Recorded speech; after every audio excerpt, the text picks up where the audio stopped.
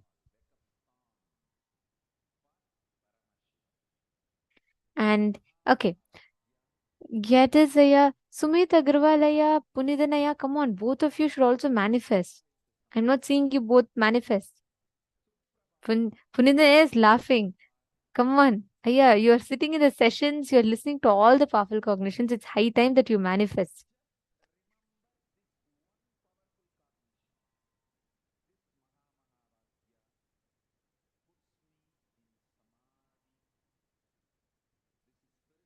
Okay, very nice. Ma Tatiana Hughes and Malita Sege, wonderful. I see both of you have manifested, and like means both of you have manifested together.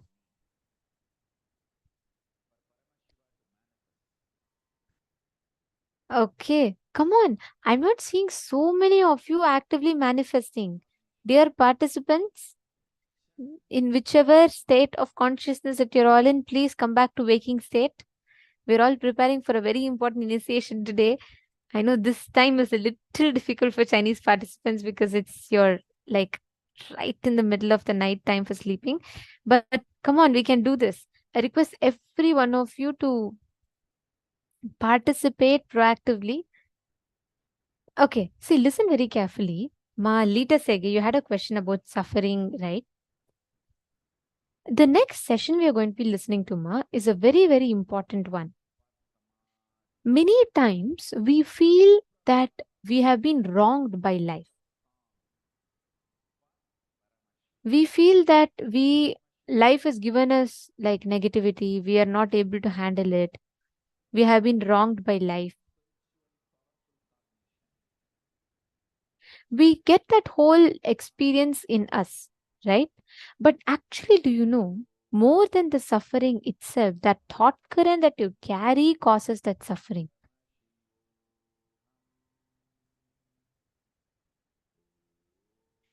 Understanding?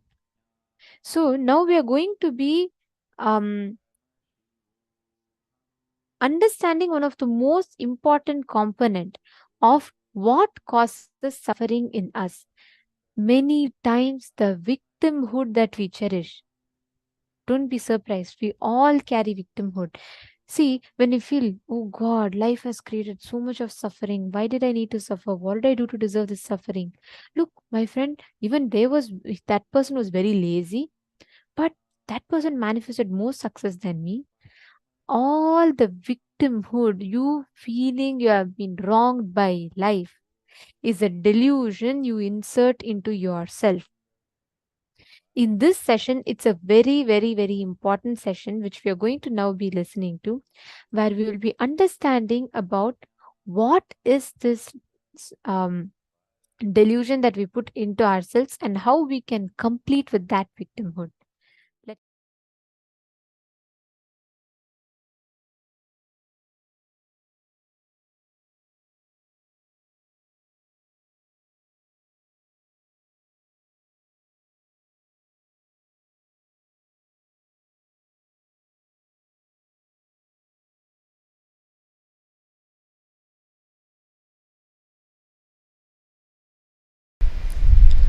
One of the worst problem with which you all suffer, one of the worst problem with which you all suffer, listen carefully. One of the worst problem with which you all suffer is the victimhood you carry. You project it on everyone and you believe strongly it is an existential reality. When you try to show yourself as a victim, you feel very good. That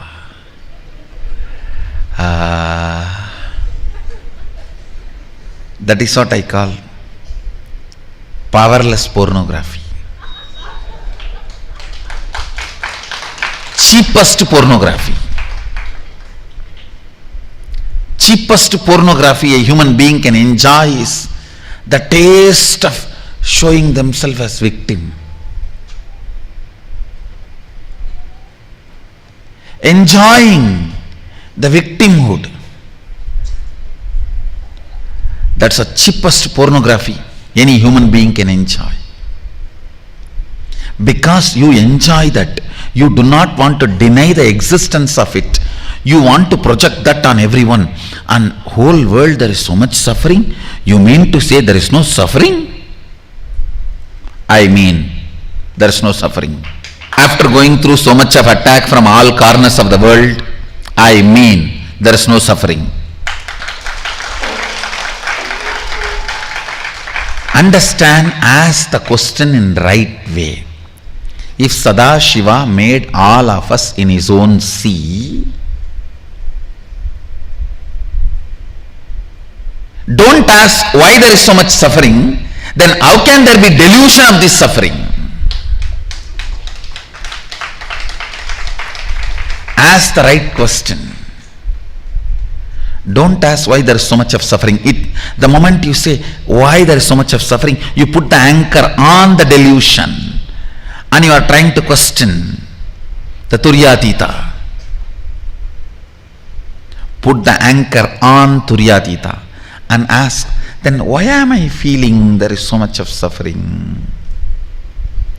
Because you enjoy cheap victimhood pornography most of the time. You want to prove you are trying your best, you don't want to make it happen. Understand? Making it happen is different. collecting all the arguments to prove I am really trying my best to happen, make it happen. If you establish you are really trying your best to make it happen, you may get medal but not result.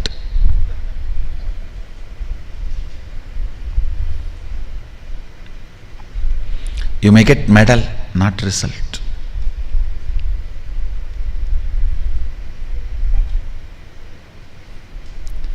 Understand, most of the time, because you enjoy victimhood, you project that on others, you project that on world, want to strongly believe the existence of suffering.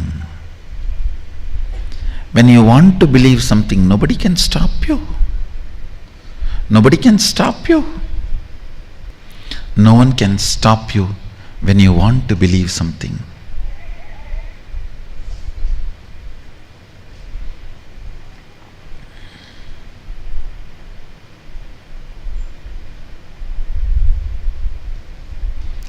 Listen to this truth again. Sadashiva made all of us in his own sea. S-E-E. I don't want to conclude it as seeing or seeing. See. Because one more understanding I want to share with you. Only if some matter is connected to you, you feel that as me. For example, as long as your hands are connected to you, you feel that as you. You can handle it. You can do what you want with it. You can stretch, push, pull, up, down, all. But if your third eye is awakened, you enter into the next frequency. Everything you see, you know, is the material out of which you are made, is the same material out of which whatever you are seeing is also made. So, you just know how to deal with the matrix. You just know the matter becomes your own extension. Anything you see becomes your own extension. Looks too big. I know for most of you, even understanding is so difficult. How is it going to happen to me? When is it going to happen to me?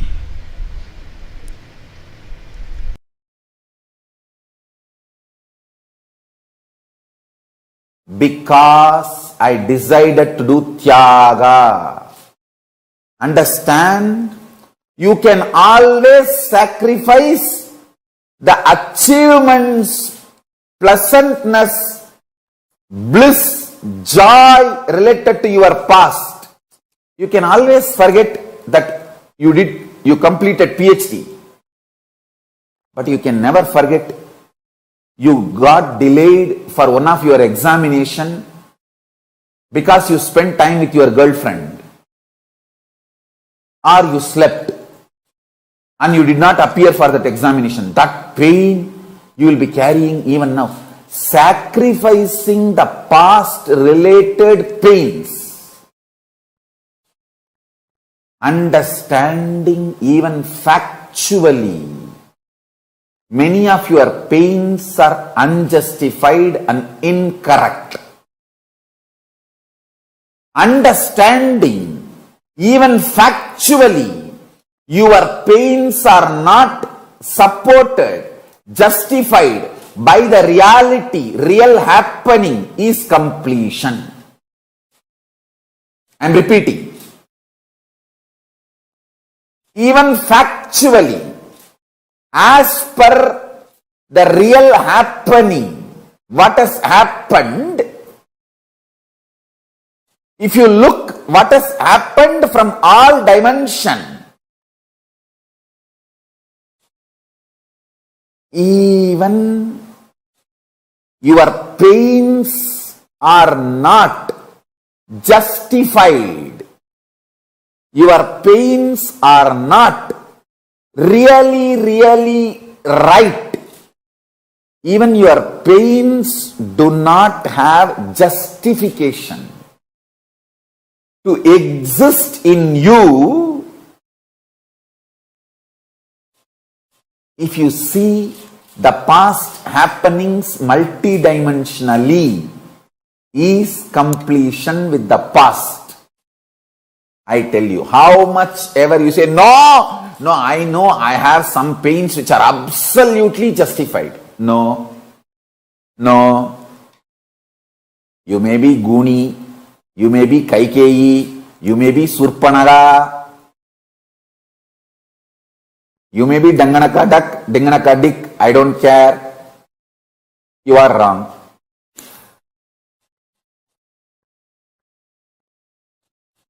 Listen carefully.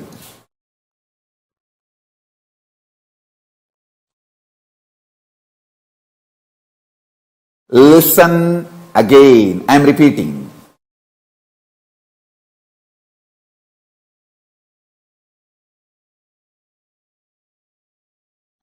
Looking at your past with the multidimensional logic and understanding and waking up to the truth, your pains, your sufferings are not justified even logically, even factually, even as per the reality of happening. Is completion. Doing tyaga of the false idea, many wrong things have been done to you. Lot of injustice is done to you, is the real tyaga. Understand, only if you have done the sacrifice of your pain and justifications for your pain, you will understand even in the past you existed as Paramashiva, and you will gain confidence. Even in the future you can manifest your Paramashivattuva. This is the fundamental truth. And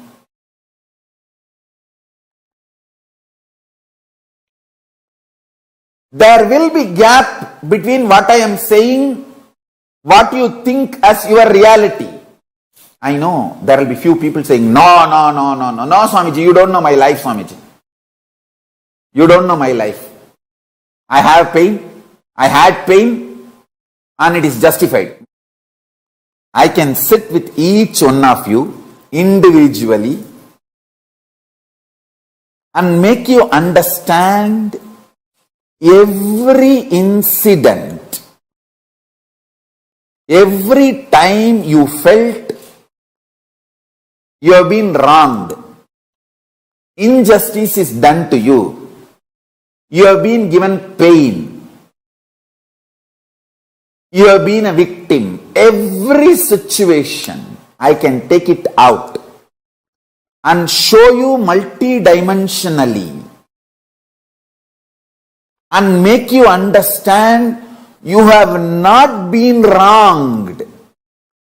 Even the facts, you got it wrong. That is why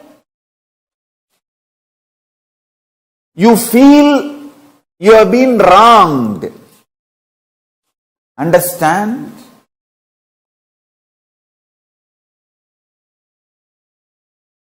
End of the day, whether you believe or not, I am Paramashiva. From that space I am talking to you. And I am here to expose your false identity to you and make you real Paramashiva. Understand? When I claim I am Paramashiva, I am not claiming exclusivity. I am claiming my reality and your possibility. I am not claiming anything exclusive. I am claiming my reality and your possibility. That is why I am saying, I have changed the word. I am also Paramashiva. I am not going to claim anymore, I am Paramashiva. I am going to claim only, I am also Paramashiva. Understand? If I am successful in making you sacrifice the one pattern, you have been wronged. There was many injustice done to you. You have been victim. You have been cheated. Life has tortured you. Life could have been little more better. Life could have been more sympathetic. Paramashiva could have been more compassionate to you. All these patterns, if I make you sacrifice, if I make you do tyaga of all these patterns, my job is done. My job is done. You will start manifesting, Swamiji, I am Paramashiva, Swamiji. You are right, Swamiji. I should not have tortured you so much to make you go through so much to make me understand this simple, straightforward fact. I should have got it the day one you told me. Understand, it is simple, straight reality.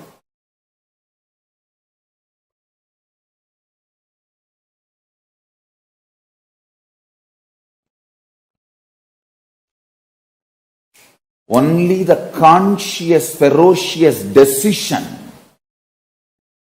can make you powerless, can make you get out of powerlessness, can make you free from powerlessness. Understand? I tell you.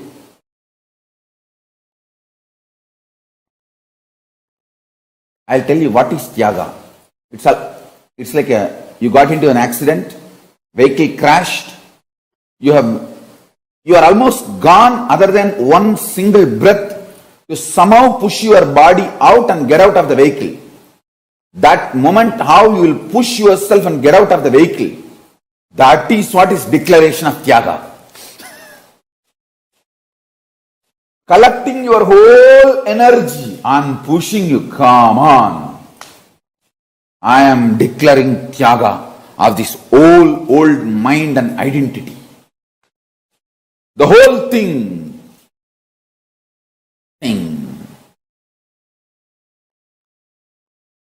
Understand?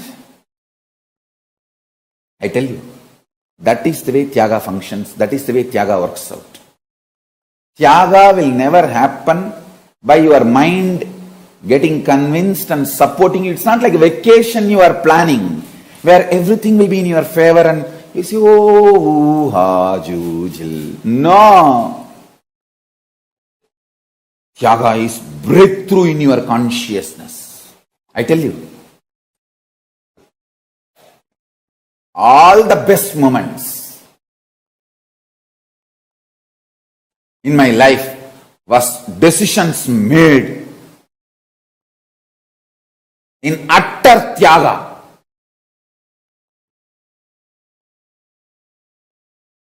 Never go back to what you vomited. Never go back to secured, cozy, supporting ambience.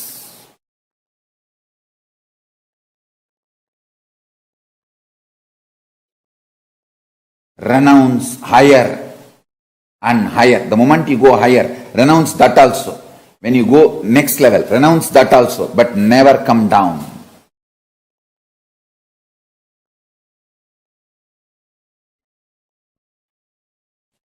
I have seen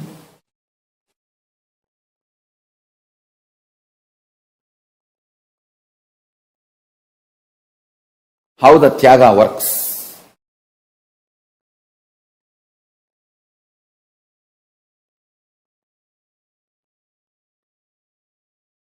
When I left the house to build one ashram, Before even I completed that one ashram, see, I left the house to build one ashram in Tiruchengodu. Before even I completed that one ashram, I left Tiruchengodu to build a huge sangha to Bangalore. Before even I completed the building of the big sangha organization, I renounced that too to build this KAILASA nation. But nothing has left me. I have not renounced anything. End of the day, see that still the first ashram is getting constructed, getting completed. Second one is evolving in a full-fledged way. The third one is already happened. In Tyaga, you change the whole space inside. I tell you. I am giving you small examples. In Tyaga,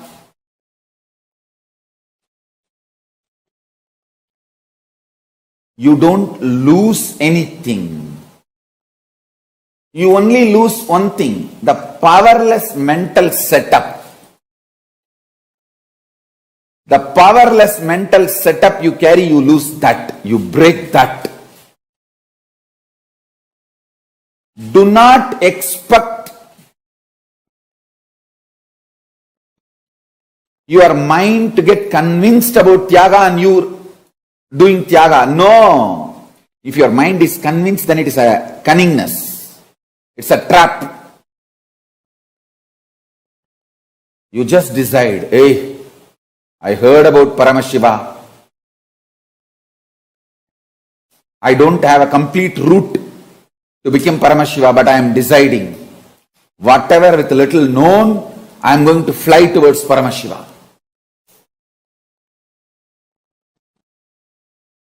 The power to take absolute risk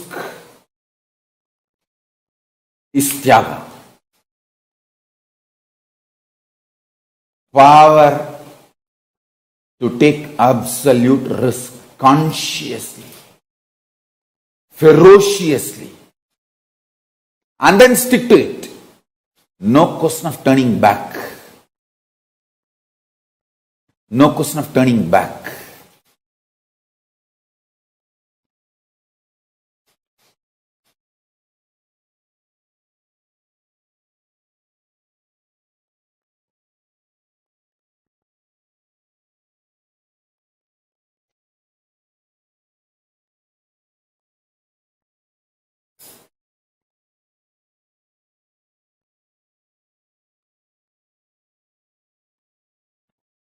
Every time when people are deluded, the only question they raise, Swamiji, somehow I am not having that confidence, decision, I should do Tyaga.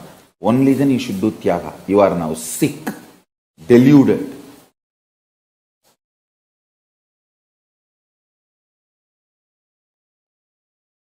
Breaking the old identities, fears.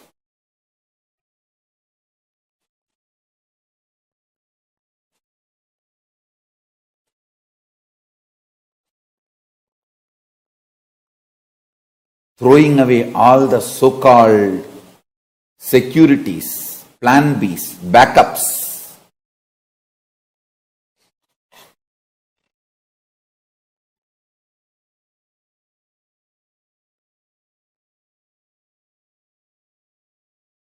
Is Tyaga.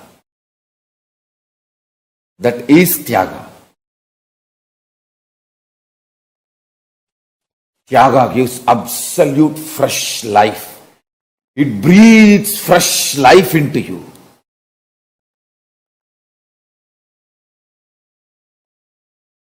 It actually breathes fresh situations, lives, understandings.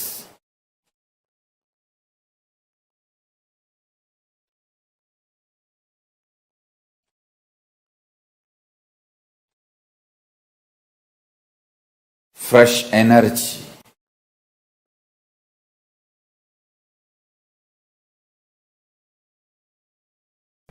When your son or daughter wants to fulfill their reality, manifest their reality, you celebrate. That is what the meaning of the real son or real father, real daughter and real father. Cosmos celebrates your will's completion. The good news I have for you, planets celebrates. Planets actually celebrate when you want to manifest something. Actually, they torture you because you don't want to manifest. You are stuck with your laziness, boredom, tiredness, victim pattern, stupidity, self-sympathy, self-doubt, all that. To wake you up, they torture you. But the moment you make it clear, I am not going to be victim for SDHD anymore. I am not going to be bored, tired, destroying myself anymore. I am going to manifest the reality as I want. I tell you, whenever you stand up as a man to manifest your reality, you become non-violent, you become loving, you become caring, you become beautiful, you become sweet. Understand? Romance with the life, manifesting what you want, both are one and the same. Somebody who wants to manifest what they want will not have time and energy to destroy others. Destroying is not at all a big job, understand. Any fool can destroy any big man. It's not a big thing. It's manifestation, creation. That is the real thing. I tell you, whenever you want to manifest what you want in your life, Cosmos celebrates you. Sadashiva supports you. Planets align to you. Real parihara, the graha parihara, dosha parihara is using your will and declaring to yourself and the cosmos what do you want to manifest. I tell you, when you decide what you want to manifest, cosmos only supports you because you are real son of the cosmos. Understand next time, whenever you have a problem, you are real son, you are real daughter.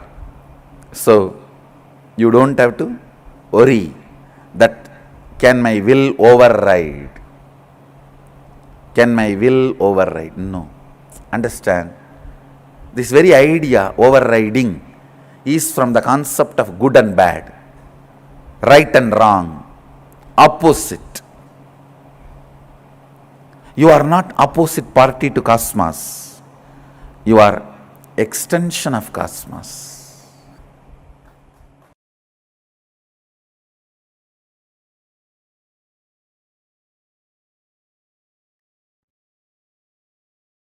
Understand?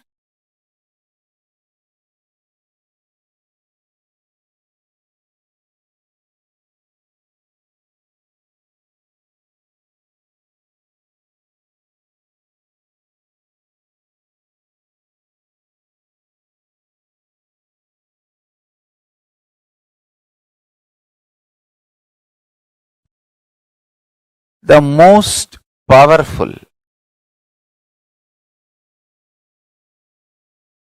sacred truths, when it is lived, it explodes as intense love.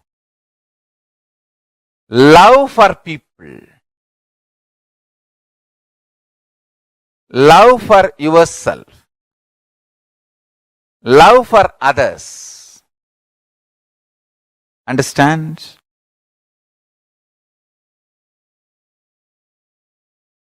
People who try to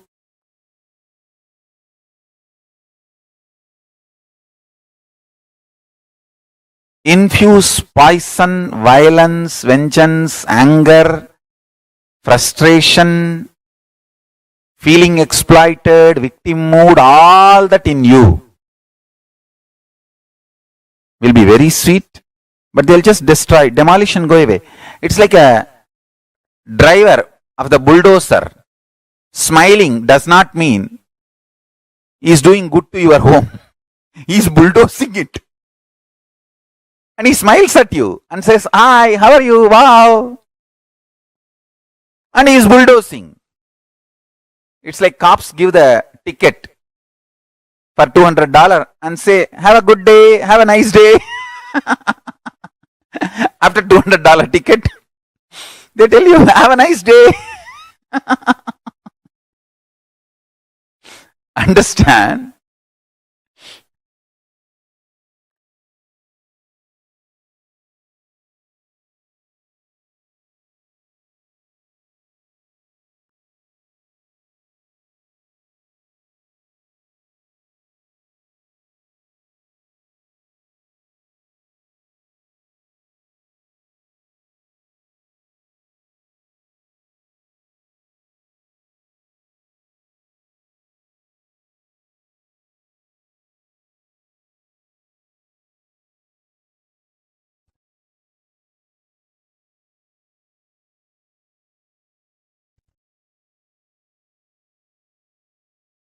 Anyone wants to achieve whether power manifestation or enlightenment, sincere work on your consciousness is required.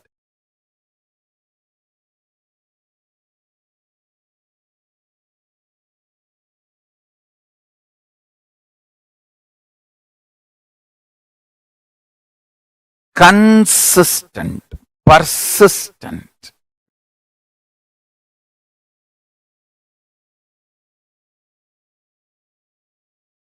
Work on your consciousness.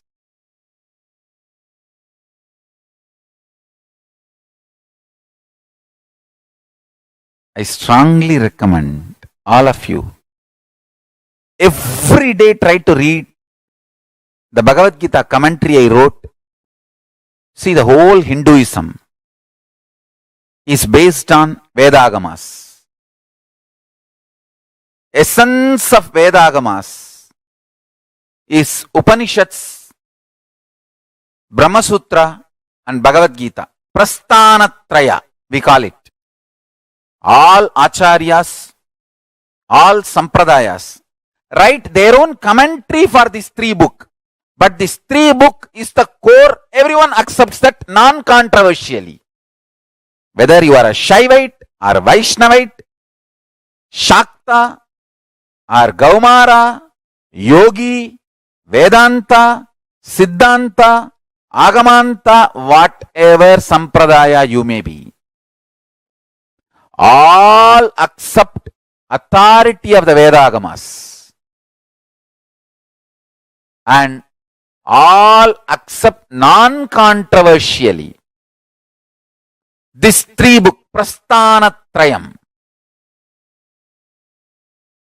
Upanishads, Brahma Sutra, Bhagavad Gita. This three book is accepted as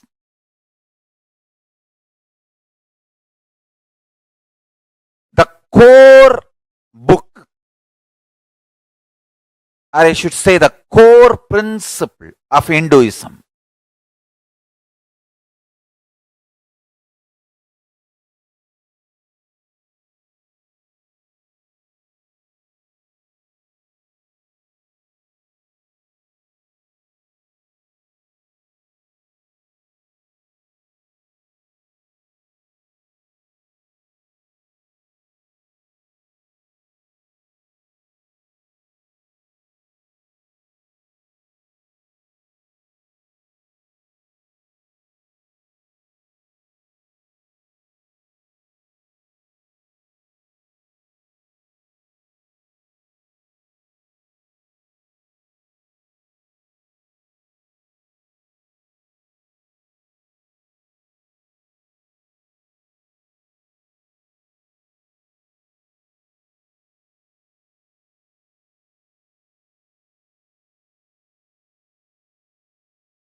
Nithyanandam. Our sincere apologies to all the participants. There was a temporary internet issue and it has been fixed now. And many of you lost the feed for some time. Many of the rooms did not receive the feeds for some time. So we apologize for that error. We had lost the internet connection temporarily. Apologize for the technical glitch. And thank you all for staying with us. Yes. So now Swamiji was revealing a very, very important truth in this session. Understanding about victimhood. Can I request every one of you here to take a few minutes and post what you understand as victimhood? What do you understand as dropping the victimhood, completion with victimhood? What does that mean?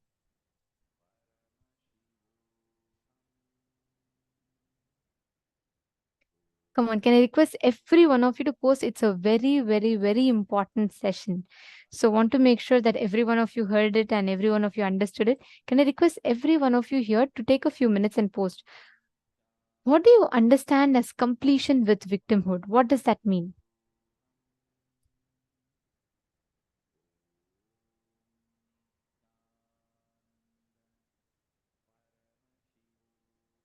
See, many of you shared, whenever you declare non-violence as man, you become beautiful and sweet.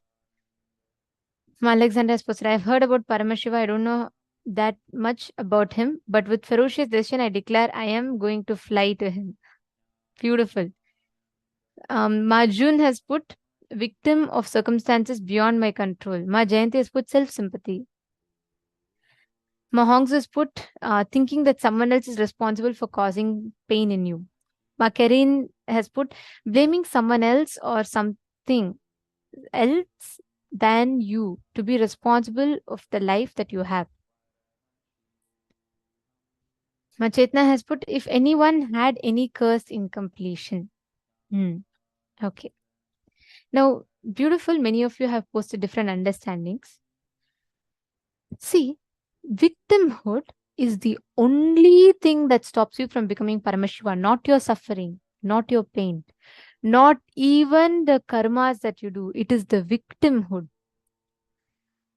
All of us think it is okay for us to feel, oh, you know what, Swamiji has told, but still I think, only Swamiji can be enlightened. Only Swamiji can be Paramashiva. What can I do? I'm after all nothing. I can't do anything. Every single time you justify what you can't do, that by you feeling you have been wrong, there was injustice done to you, you have been victim.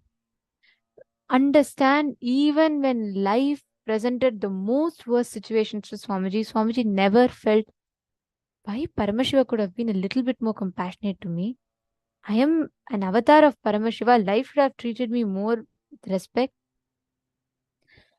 You have never, ever, none of us have ever seen Swamiji ever tell like that. But many times, notice our lives. We always go with the pattern of, life could have been more better to me. Paramashiva should have been little bit more compassionate towards me. Understand, anyone who cherishes victimhood is the sinner. Manifesting powerful cognitions about everything, whether tiredness, boredom, depression, anything.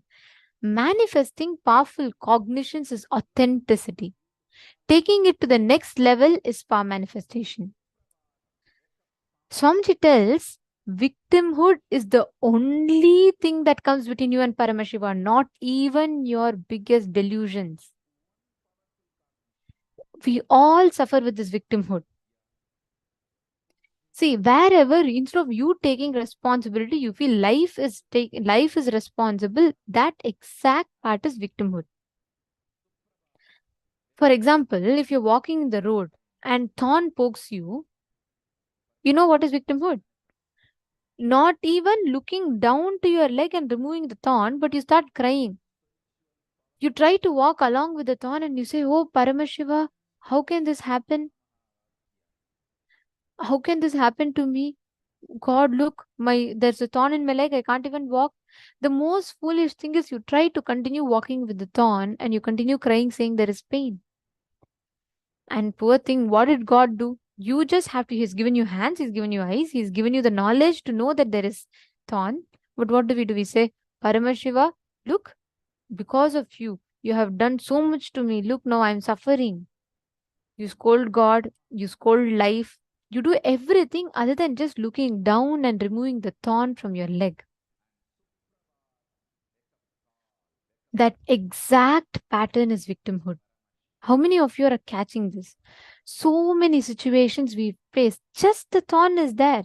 We try to even walk. Naturally, what happens when you walk over with the thorn? It will pain. It will become an infection. But without addressing the issue, without attending to what the issue is, we go on blaming life. We blame life. We say life is so bad to me. Life is so unfair to me. How can Paramashiva do this to me? You tell everything other than attending to the problem. Sorry. Other than attending to the problem, you do every single thing that is possible. That is exactly called victimhood. Where you feel someone else is responsible for my suffering.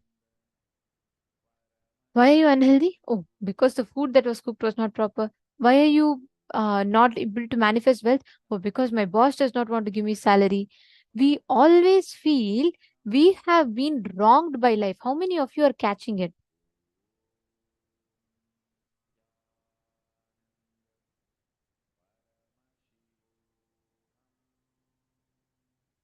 Understand, not just we having to take responsibility. First, we need to identify all the places in life where we say, I am not responsible.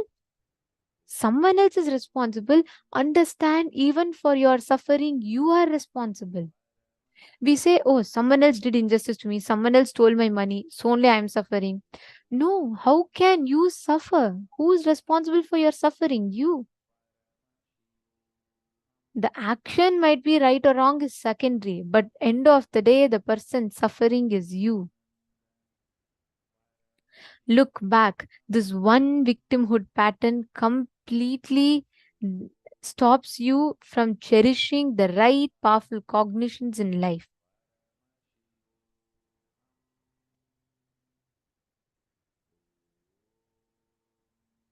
Are all of you understanding? Just look back into your life. So many times we see, oh, in any relationship, we say, the other person did not do justice to me. Life did not support me. This person did not give me care. This person did not give me love. End of the day, you are the one who is at loss. You are the one who is suffering. Look back into your life. See all the moments of your life. List down. Just write down 5 feelings of victimhood in your life. Just 5. It is very important that you analyze this and understand this. Write down any 5. For example, you feel all the time your mother-in-law is picking on you. Or you feel your boss hates you. He does not want you to expand. You feel that your friends don't like you. All the feelings where you feel life has wronged you, write it down. Write it down only for yourself. You don't need to post it in the chat. Just take a notebook, write it down for yourself.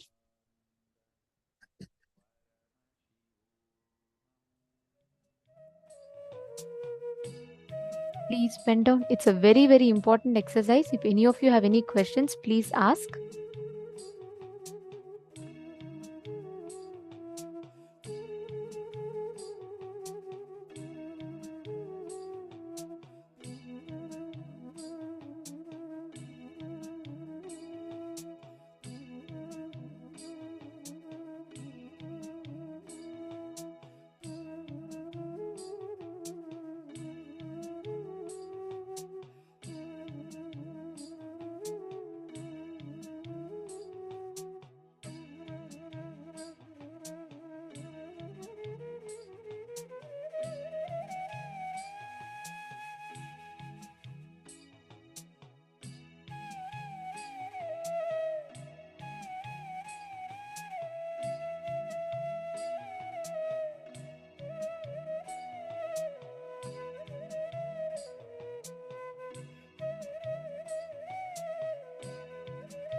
Yes. If any of you have any questions, please post. You all can post any questions that any of you have. You all have understood. And if you all have finished writing, see, understanding all the places where you carry that victimhood inside of you, wherever you feel life has done injustice to you, this is not what you deserve, life has wronged you, all of those places, pen down.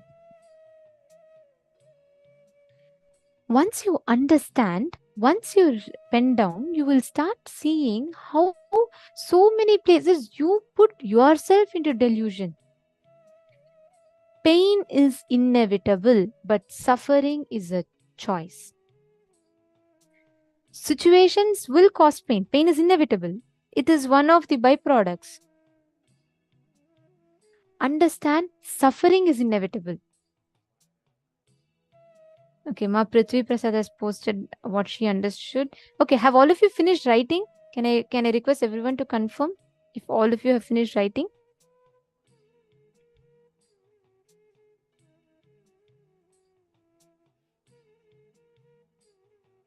Can I request all of you to confirm? See, check back into your life. All the places where you have carried these victimhood cognitions are all of those are all the places that completely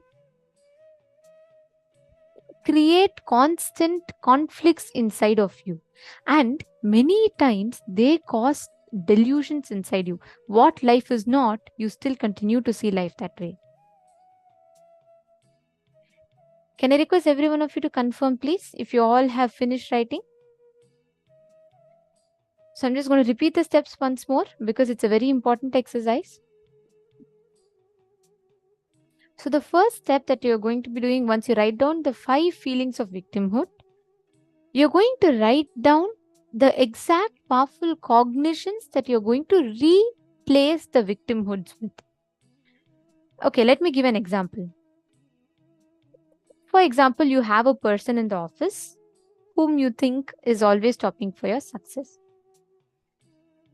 Listen, when Swamiji says that pain and suffering does not exist, he's not saying, oh, even if something bad happens to you, you should think you deserve it. No.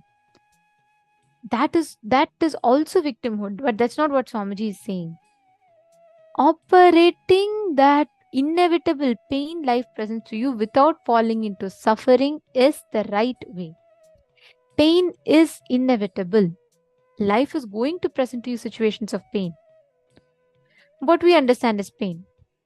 But the suffering is a conscious choice. Do you want to suffer is a conscious choice. Okay, Ma, many of you have posted not yet. Ma Hongzu not yet. Agama Priyama not yet. Ma Virupaksha not yet. Oh, okay. I'll give you all a few more minutes. No problem. Please pen down. It's a very important thing. See, even in your relationships, Ma Prithvi Prasad, have you also written down the replacement, powerful cognitions for each? See, many times the situations where you feel life has done injustice to me, I did not deserve this. Wherever each of you have written these cognitions, it could even be in some relationships, or it could simply be generally. Replace it with a powerful cognition. Now, out of whatever Swamiji has revealed, write down what exact cognition are you going to use. What is a powerful cognition with which you're going to pluck out the thorn? You just need to realize, hey, I need to look down. That's all. And then you need to take out the thorn. There's nobody else is going to come. Even if you call out for God, He's already given you all the instruments you need to do. Now the decision is in your hands. That is exactly these powerful cognitions Swamiji is giving. You can apply any of them. Understanding pain is inevitable, but suffering is a choice. So every time you suffer, please be very clear you are choosing it. The most worst things could have done. Someone could have stolen your money. I'm not saying it is correct. I'm not saying, oh, take it as all as some great happening. No. But don't suffer. Take responsibility. There's a big difference with suffering. You just say, oh God, look, even this is gone. I don't know what else I'm going to lose. That is the attitude we go to. But that's only going to lead you to more suffering. Instead, when that pain happens, take responsibility for that pain. That's why Swamiji will tell many times when we say, Swamiji, we are pained because of this, we are pained because of that. Swamiji will say, your pain means nothing. You need to take responsibility. Suffering is not cute. You feeling you're suffering so much in life is not okay. Understand, if you are suffering in life, you are punishing yourself and nobody is responsible for that. Look back, list down in one column, and in the second column, list down all the powerful cognitions you're going to be replacing it. Since many of you have requested not yet finished, I will give you all, okay, I'll just give you all 6 more minutes. Can you all finish?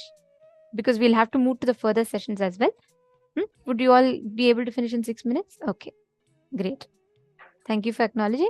Then I'll give you all 6 more minutes. Please write down in column A the victimhood cognitions, in column B the powerful cognitions. Yes, if you're done writing both, Ma Prithvi Prasad, you can revisit, you can internalize these powerful cognitions. We'll give time for the others to finish quickly.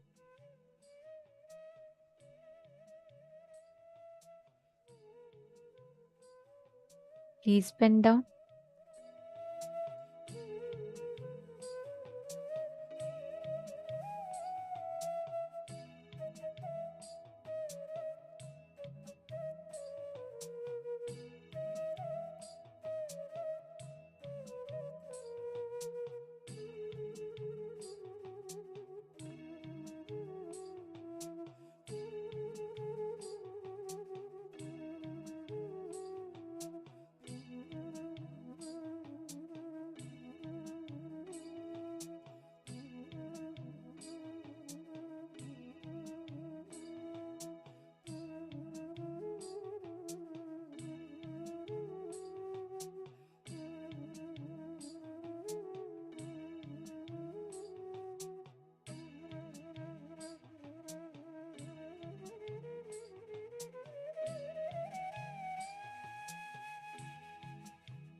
Our 6 minutes is up. Have you all finished writing? Now you all can put done in the chat. See, this is a very important exercise, so I just wanted to make sure that you all have that time. Okay, now you all can put done if you all have finished. Thank you. Now I see you all have posted done. Come on, Ma Virupaksha, Ma Indra, Ma Hongzu, Ma Agamapriya. Have you all finished? Ma Hongzu asks, if I feel I put in a lot more effort and even sacrifice to care for others, but others focus more on themselves and give very little care for me, thinking others don't care for me as much as I care for them is better than thinking others don't care for me. But is there any more powerful cognition? Ma Hongzu, the cognition, the question is not about thinking if others care. See, the very incompletion that you are not cared is what you need to focus on. The very cognition in you, which makes you feel that you're not cared for, that is the incompletion. That is the victimhood. Whether you care for others and still people don't care for you, or whether simply people don't care for you, does not matter. But that powerlessness inside of you, which makes you feel people don't care for you, you need to address that. Look into that situation, complete from where that started, and replace it with the powerful cognition. When you are consciousness, that undisturbed, that eternal part of you, which is in love itself, which is eternally, which is the source of love itself, how can that need anyone from outside to give love? Replace it with the right powerful cognitions, ma. Swamiji will always tell it is very important what cognition you replace it with. If you remove one pattern, you need to replace it with another pattern. If you tell mind to drop a certain pattern, you need to give it another positive pattern. We all learned about that, how synapses function, right, in the brain.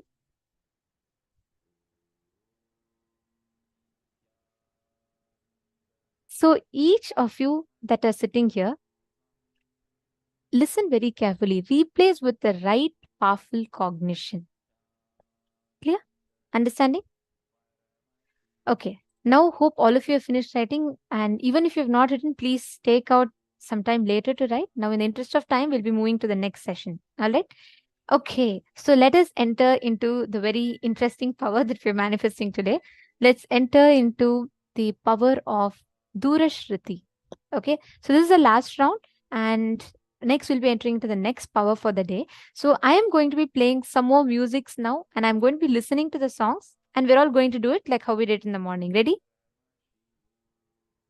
Are we all ready for it? Okay, listen very carefully. The exact cognition that Swamiji explained. Through your pain, through your suffering, through all of this, there is one part of you which is unperturbed. That part of you that is unperturbed is the Paramashiva component of you. There might be the most joyful situations in life, but look in, even in those joyful situations, let's say you had a appraisal in your salary, or let's say you manifested a new car. Even in all those joys, the so-called things that you achieve in life, there is one part of you which is not actually so affected or flattered by that joy. There is one part of you that is always just it is. Even look into the most painful situations in your life. Someone cheated you of your money. Someone took away all your wealth. Someone took away your relatives, your relationships. Even in those situations, there is one part of you which still says, yes, I can get through this. In both the situations, neither joy flatters it, nor suffering affects it. There is that one component of us, that is what is Paramashiva. And now, whenever you identify yourself with that Paramashiva component of you, you manifest life. With that cognition, every one of you are going to be unclutched, going back to that space of Paramashiva component of you. Just because of that complete unclutched silence in you, you will be able to hear even the most subtlest sounds happening in the distance. Which means just by your conscious will, you'll be able to hear what music silence. Even if 100 people are talking in front of you, you will still be able to listen to the most silent whisper I'm making here just by your will. Now, from that space, just sit, chant the Mahavakya with a conscious will. Just command your third eye. I want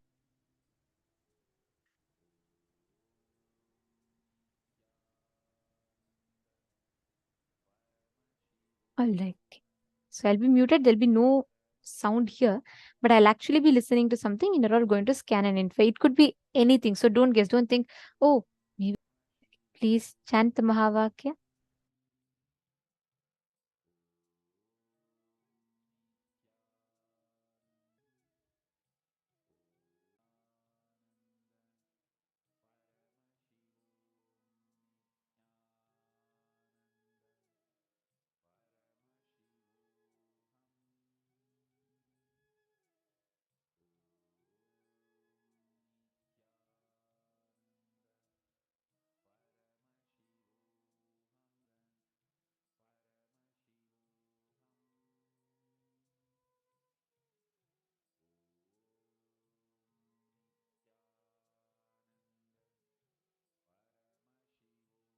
No, can I request all the participants to post in the last 1 minute? What exactly did you hear? See, don't just put music or don't just put song or don't just put sound like many of you typically put nature sound. Put what exactly is it? Is it water sound? Is it birds? Is it animals? Okay, Malita, you put whatever you're hearing first. Describe. Even if you all heard music, what music was it? Was it flute? Was it some other music? Whatever you heard, please type it and post it.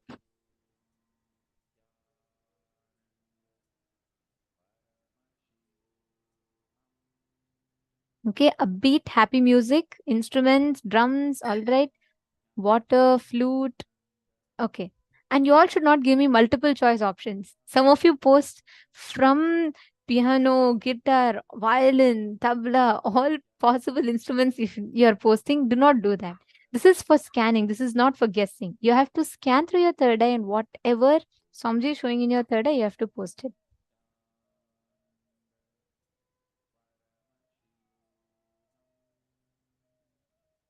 Okay. Om, soft and gentle. Mahongzu is posted. Ma Mehri is posted. Vedic chanting by a group of male bodies. Come on, all the others. And male bodies. Come on.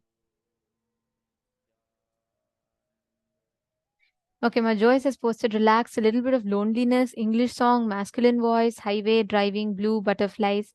Okay. Waterfall. And Ma Donna has posted male voice. All right.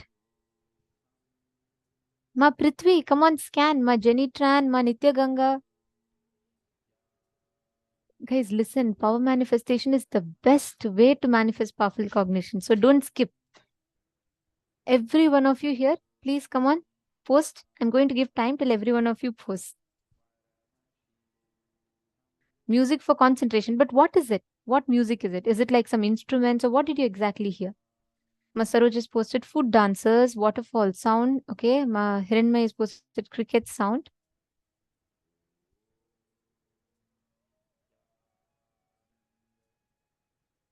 Come on, post whatever you're seeing. I'm waiting for Ma Prithvi Prasad also to post. Oh, okay. You lost your Wi-Fi. All right, Ma. No issues.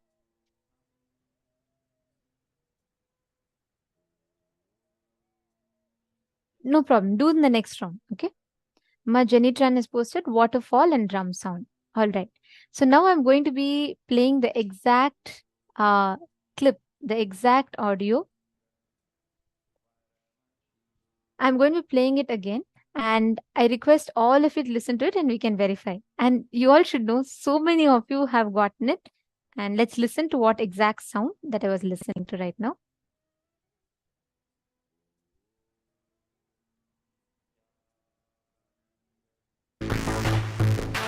Omkari Parmeshwari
For that, I forgot to unmute. Sorry. Yes. I was saying that this was the exact song that I played for all of you. And so many of you have manifested. Many people put that Sanskrit chanting. When you manifested to the third eye, you heard Sanskrit chanting. So I'm just going to read out the names of people that manifested.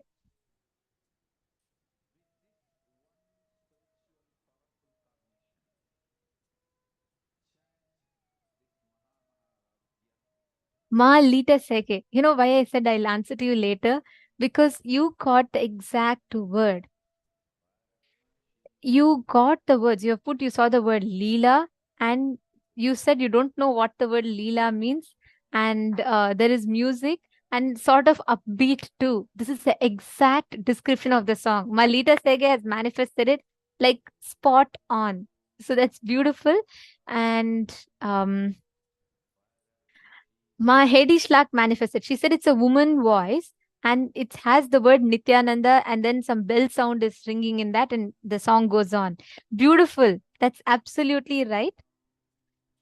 And let's see who else. One more person had put, Ma Mihri put Vedic chanting. You put it by a group of male, but that Vedic chanting part is correct. See, that's how it starts. That's how you'll start manifesting when you see.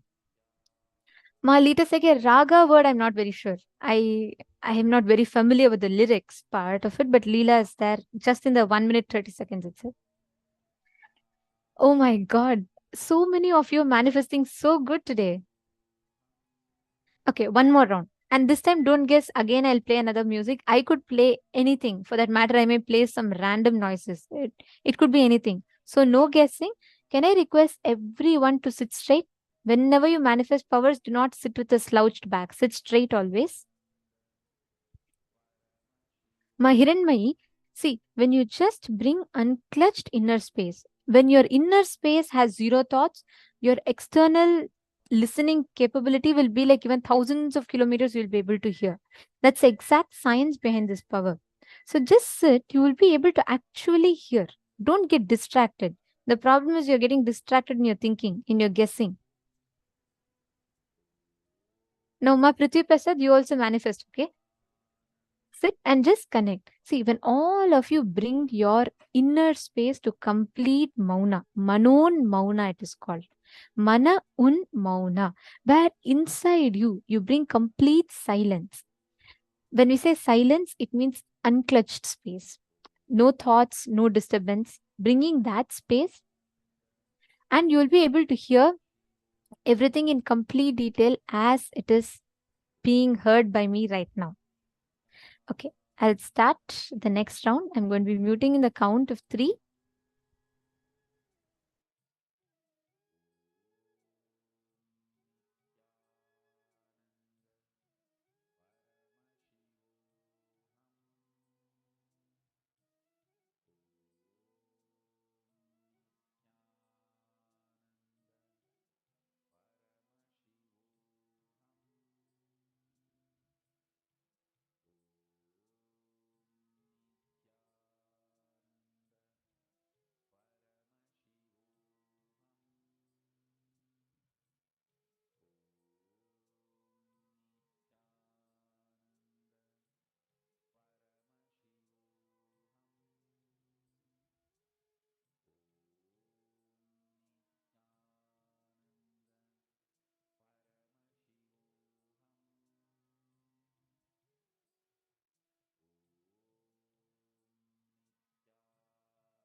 Okay, done. Okay, now you all can start posting. Come on.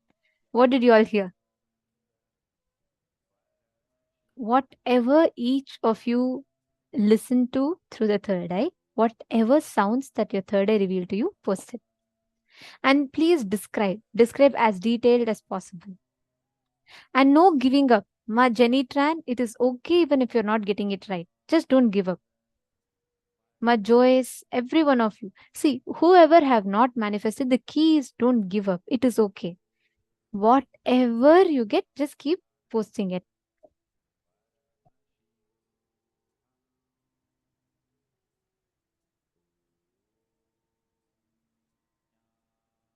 Come on, everyone.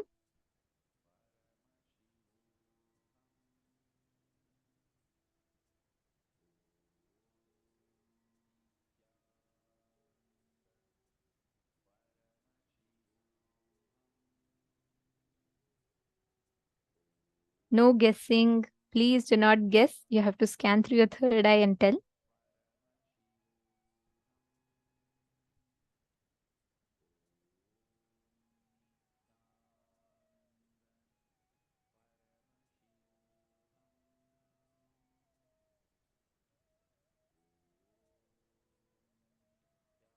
Ma, Irene Lemos, come on. Where is your answers? I see you sitting and intensely listening and enjoying the session.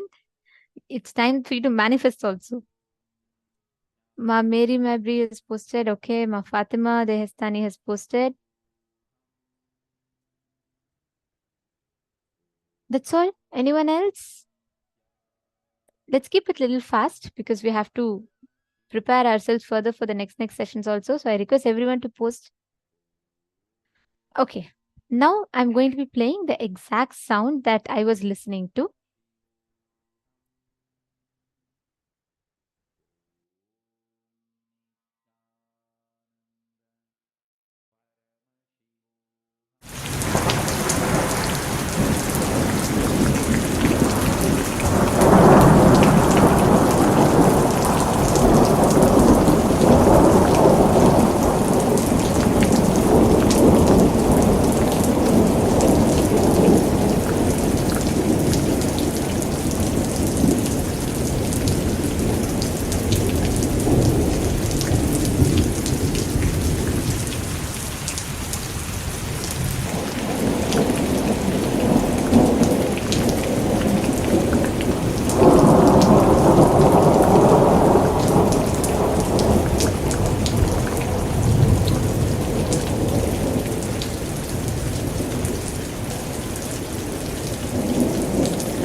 Sorry, it was a sound of rain and thunderstorm that I was listening to.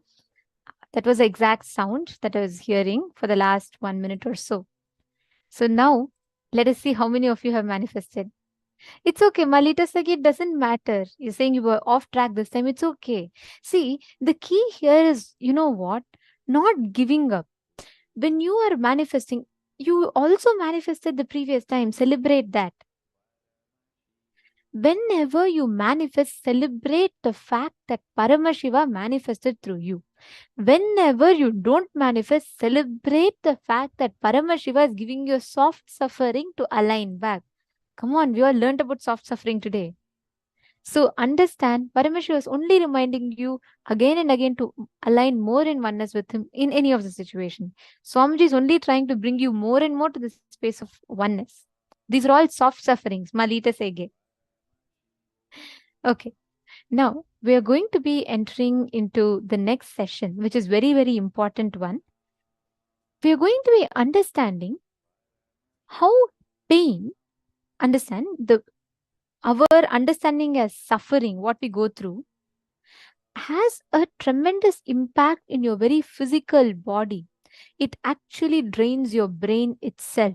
And that is what we are going to be listening to right now. Let us listen to the revelations.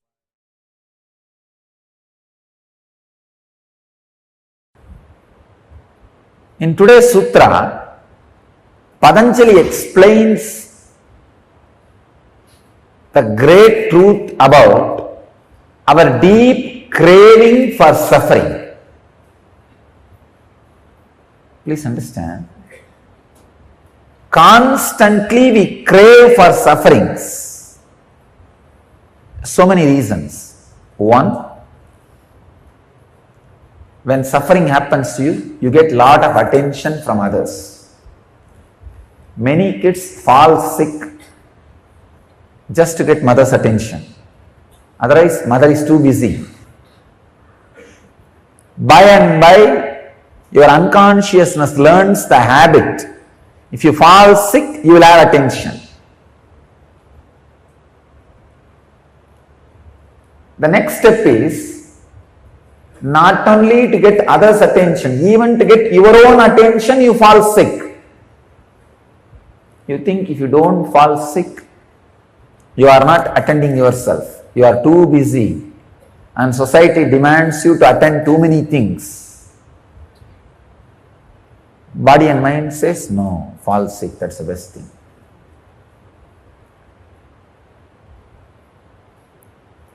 Falling sick is almost kind of a holding so that you will give attention to yourself.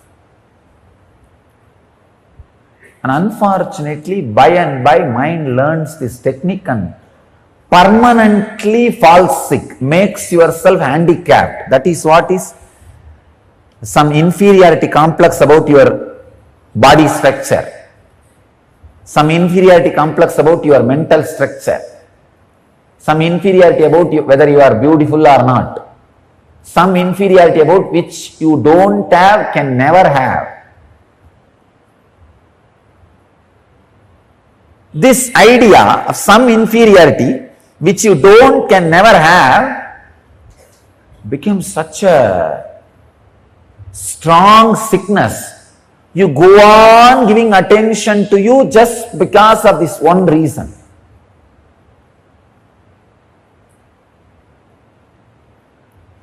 Suffering gives you a kind of a heaviness, shape, identity, feeling of existence, boundary. Joy always gives you the boundaryless feeling. You can see people who are levitating, the first thing I see in them is the joy in their face, extraordinary joy, and the laughter. Just yesterday, one devotee from Bangalore came and told me, Swamiji, I saw that 3-minute video and tried and broke my back. I said, don't try. She was trying to jump. It's not that she was heavy, she's medium weight only, but tried to jump, it seems, and nothing worked, and the more she tried, and she only fell and broke the back. Means joy permeates your backbone, permeates your biomemory. You became first psychologically light and physically light. As I was telling, this is the science. Under every hair pore, there is a airbag which can hold the subtlest form of prana, which is samana. When that airbags get filled like a balloon, body starts floating. The first thing will happen when the air bag gets filled is joy.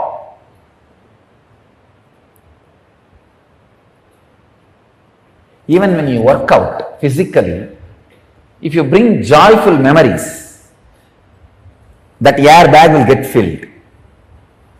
Never have violent memories, violent thoughts when you work out. When you move your body and put weight on your body, start working out, don't have violent thoughts. Let it be more romantic and pleasant. Have photographs of the people or memory of the people who create romance and pleasant feeling in you, not violent, aggressive. If you have that pleasantness, romance, the samana will get filled.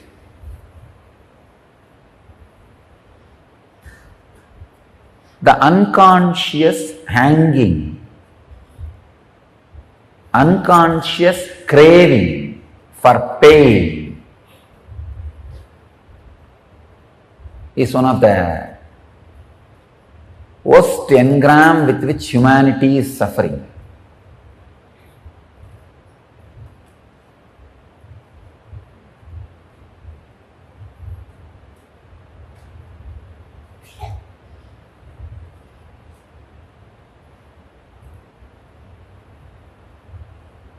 Somehow the hypocrisy-based society always has a deep craving for pain. See, Krishna was worshipped in all enlightenment-based parts of Indian society. Indian society has two major parts, the enlightenment-based part and hypocrisy-based part. That's what they call morality. The social morality. You see, understand? The social understanding of morality is just hypocrisy. It's not morality. It's like a weapon used to pull somebody when you don't have any other weapon, any other way. Like this is society. Civilization, that part of India worships Krishna. But for enlightenment, you cannot feel attracted to Krishna. And this hypocrisy-based civilization,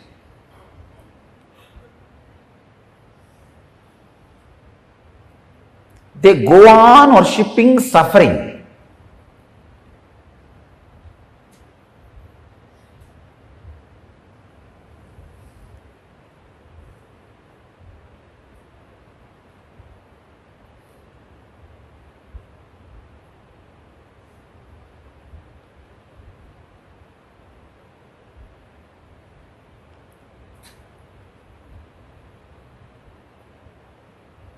The Krishna's consciousness, such a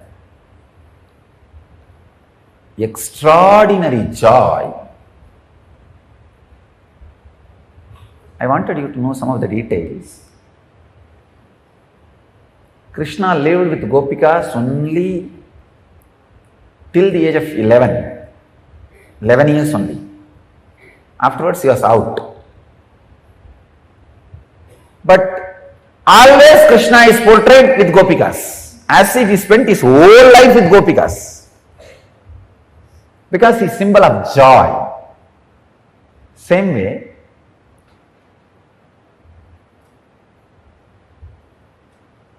he lost and ran away from one war and got killed by a hunter. I think many of you may not even know this story. Krishna was murdered. He was killed by a hunter with poison arrow. You would have never even heard this story. You will never see a photograph or a statue of Krishna being killed, because he is representation of joy. And you will always see Krishna victoriously standing and giving Vishwarupa Darshana to Arjuna or winning the Mahabharata war. You do not know, 17 times he was defeated by Jarasandha. 17 times Jarasandha came back as Gajini Muhammad and destroyed Dwarika and Somnath. Jarasandha and Krishna ran away from the war field. Ranki Chor Rai, they call in Gujarat, Ranki Chor Rai. Ran away from the war field. But nowhere it will be represented, because he is embodiment of joy. Even running away was such a romantic experience for him.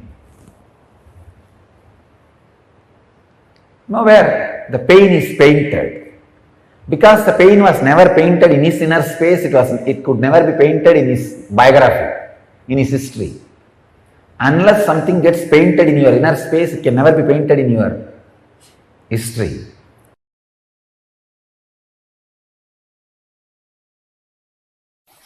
I speak on this fracture.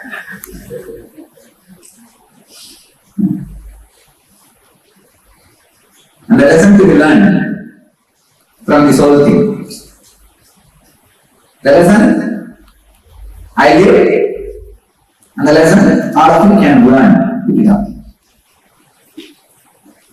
First thing,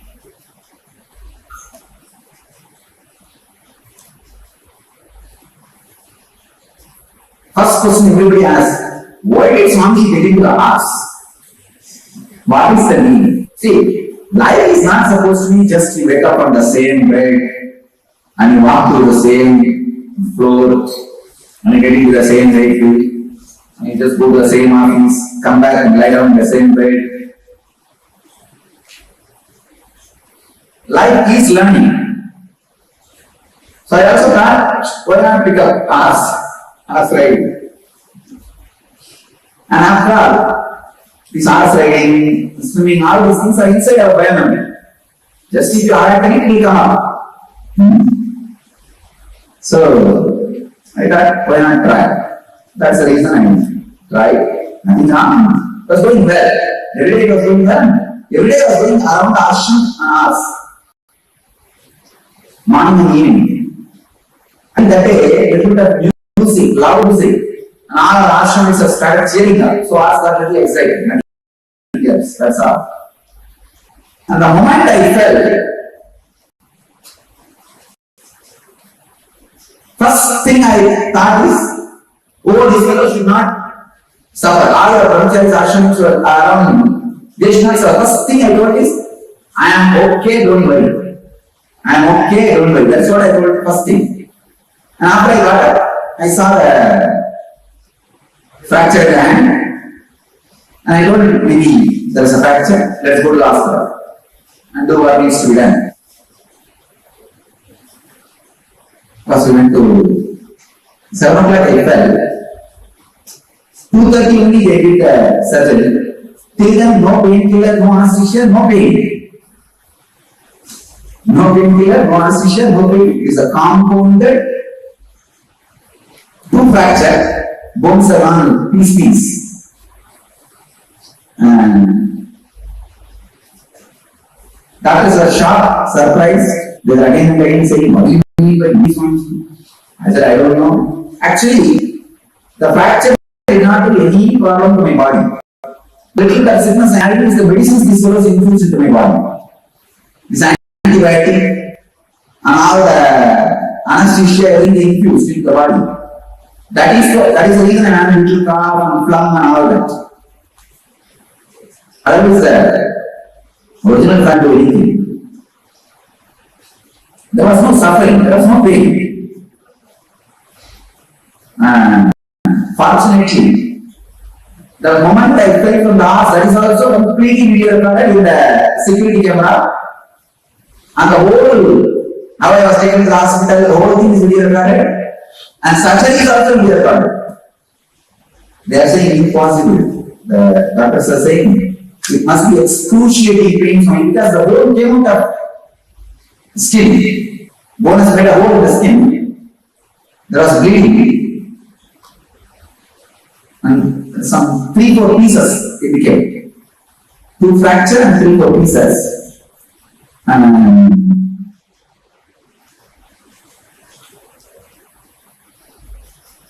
You may ask, why no pain? See, there was no suffering. I did not look back to think, why did I get into the house?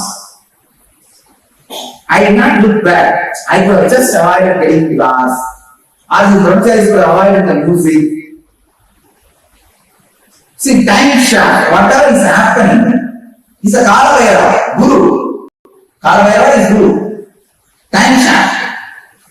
Time shaft should not look with the why. You should not look at the time shaft with the post-mortem mood. I did not do post-mortem. This is the way life is. That's all. Either look at the time with a deep, complete acceptance or with gratitude. I look with gratitude. Fortunately, there was no injury on the head. There was in the back. Usually the people fall from the horse, they have knee only at the head. They break collarbone. Nothing of the injuries happen. So I got Kalavera, only the gratitude. Kalavera is Guru. Life. Do not look at life with a postmodern mood. I could have thought, oh, this fellow could avoid the music, this fellow could avoid the shouting, cheering up, I could avoid getting into the arts. What is it mean for me to learn the arts in this age? Arts riding. Who asked me to learn the arts riding? Thousands of ways you can ask why towards the life.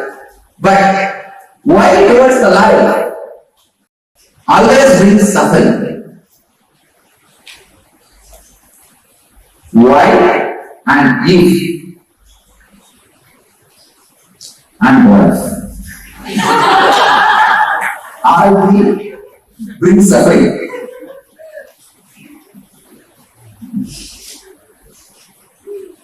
The why does not give any answers.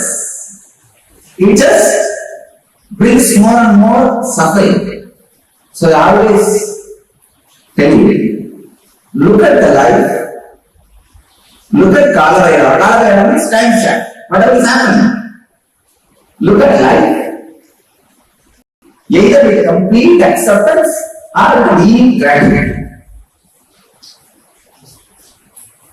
That's all. Then there will be suffering. Actually, there was no pain. I told the doctors, I requested them again and again, please do the surgery without anesthesia. I wanted to see. But they were afraid. They were afraid to do without anesthesia. They gave anesthesia and did the surgery.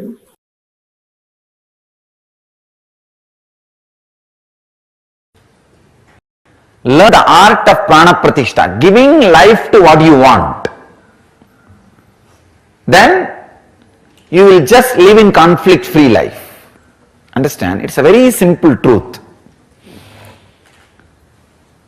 I think I would have explained this villager with whom I had a very strange experience.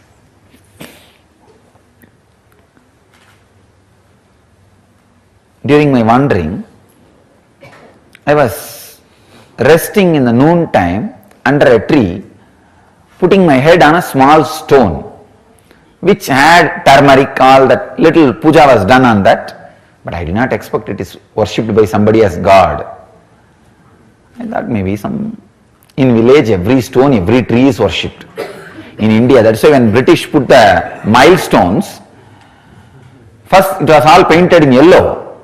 Suddenly we saw in 1 week all milestones have a fully dressed, decked with flowers, and people have started worshipping and everything has become temple. So they have to change the color. Now British had a really tough time stopping the villagers worshipping the stones, and it is perfectly shaped like a Shivalinga. That is why I just bow down to this civilization. How many thousands of mistakes this civilization may have, how much backward it may be, but just worshipping everything, whether it is a stone or a tree, the ability to worship everything, it's not a joke, understand? The ability to bow down to everything, the ability to surrender to everything, the ability to trust everything. One of the greatest gifts from the Ganges civilization to the whole cosmos is the ability to surrender, the ability to worship, ability to trust, ability to dissolve. This is the greatest gift from the Ganges civilization.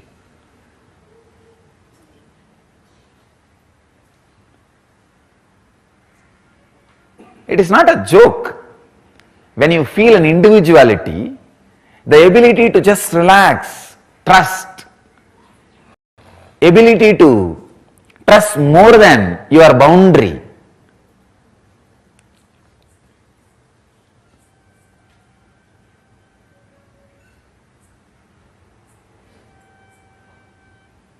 There are some many peculiar diseases. Only the ego-based civilization, only osteoporosis. They don't trust their own bone structure. Many of the diseases the ego-based civilizations suffer does not even exist, because this guy just knows how to bow down to anything. Go to village, whether it is a small kids or the officer going to an office or anybody, when they walk on the road, see, every street will have 20 temples, small or big. They will bow down in front of people and go. And they will bow down in front of every temple very sincerely. Even in my school days, if school starts at 8:30, I'll start from my house by 6:30. And the school is only maybe 2 kilometers, not more than that.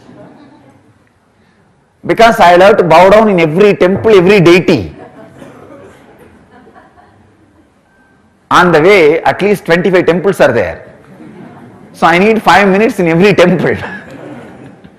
But I will always be late for the class, if at all I reach the class.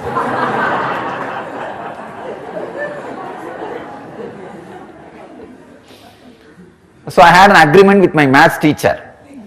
I will make one more round for you, you give attendance for me.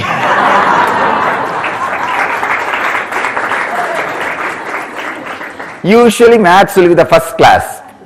Usually because the kids will be more aware at that first session. Maths will be the first session, and I keep my promise and he keeps his promise. Usually in Indian village schools, they don't take attendance for every period. Morning they mark the attendance, then that's all, the whole day. So majority of the days, I'll be running, going around the temple for him, and he will be giving attendance for me. I put my head on this stone. I should not say stone. Deity for somebody. Once it is deity for somebody, it should be deity for everybody. But foolish, unfortunate civilizations do the other way. Once if somebody is accused for somebody, he is accused for the whole world. That should not be the case. If he is deity for somebody, deity for everybody. And if he is accused for somebody, he is accused only for that person. And we do completely opposite. So I put my head by deck without knowing the deity on deity. Usually when there is a turmeric powder smeared, snakes will not come there. That is why in the snake holes, before worshipping they will put the turmeric powder. Snakes won't come.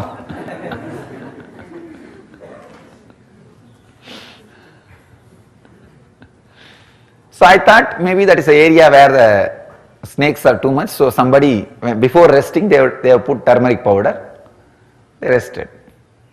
So I put my head.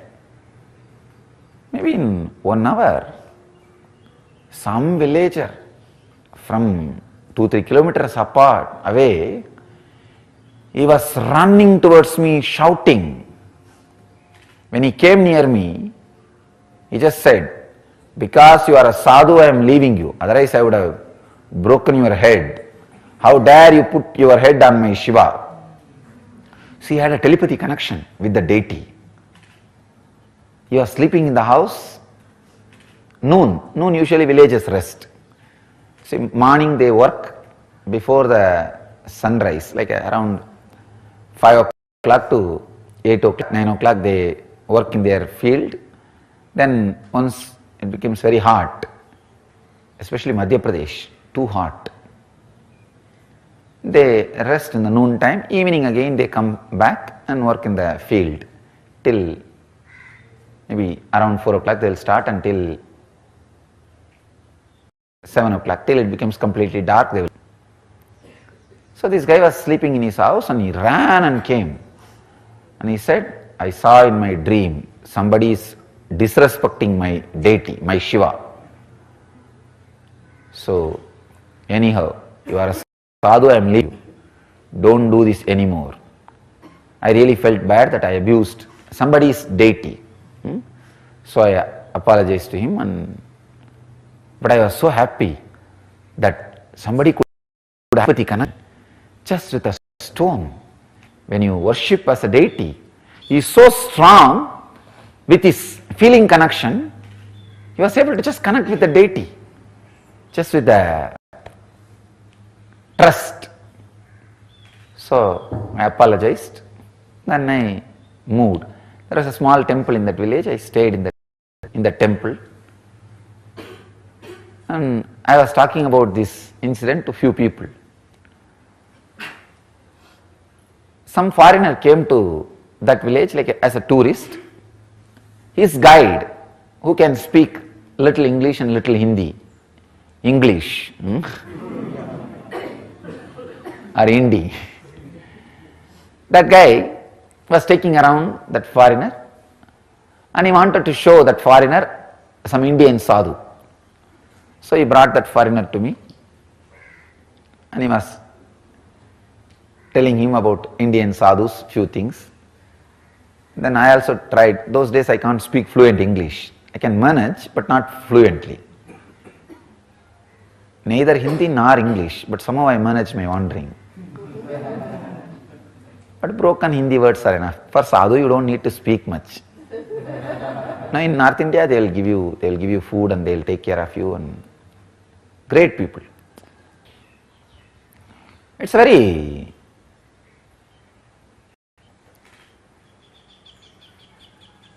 beautiful civilization. In the north, so much of respect and love for the sadhus and for the tradition.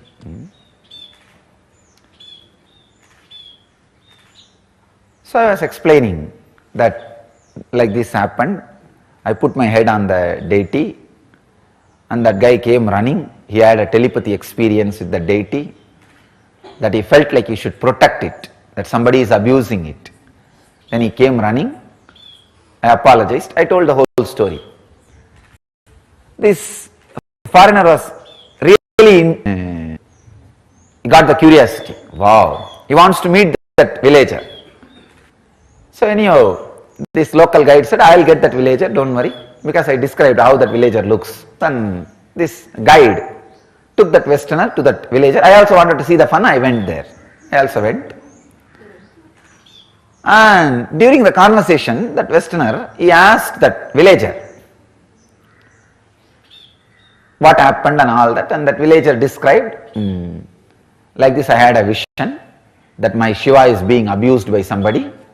I ran and I saw this sadhu was putting his head on that Shiva, and I drove him out. He described all the story, and then that foreigner asked, that westerner asked, how did you feel this? How can this happen? He said, no, I feel it is Shiva for me, and so through this deity, Shiva responds to me. That foreigner, I don't know whether he wants to test that villager or really offered. He said, if I give money, will you give this?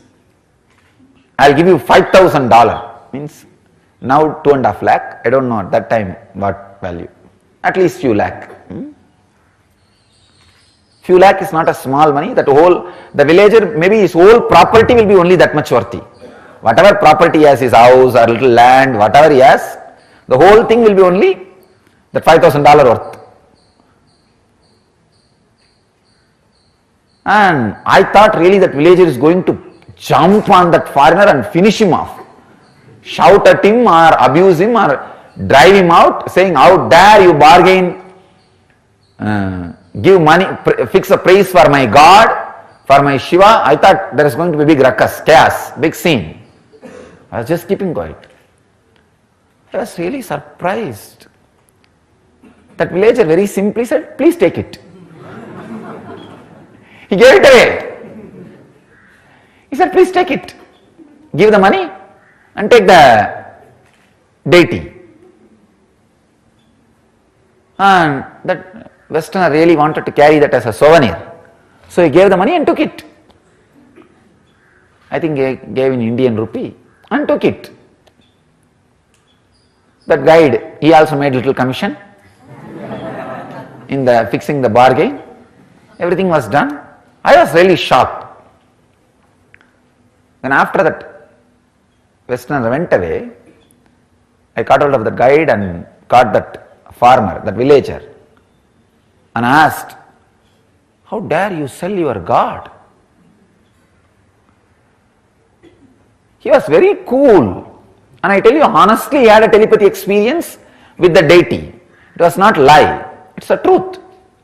He was very cool. And he told me very cool way, Swamiji, I did not sell my God. I just sold a stone which I thought as worshipped as God. I will put another stone, and not only that, with this money I will build a temple for that stone.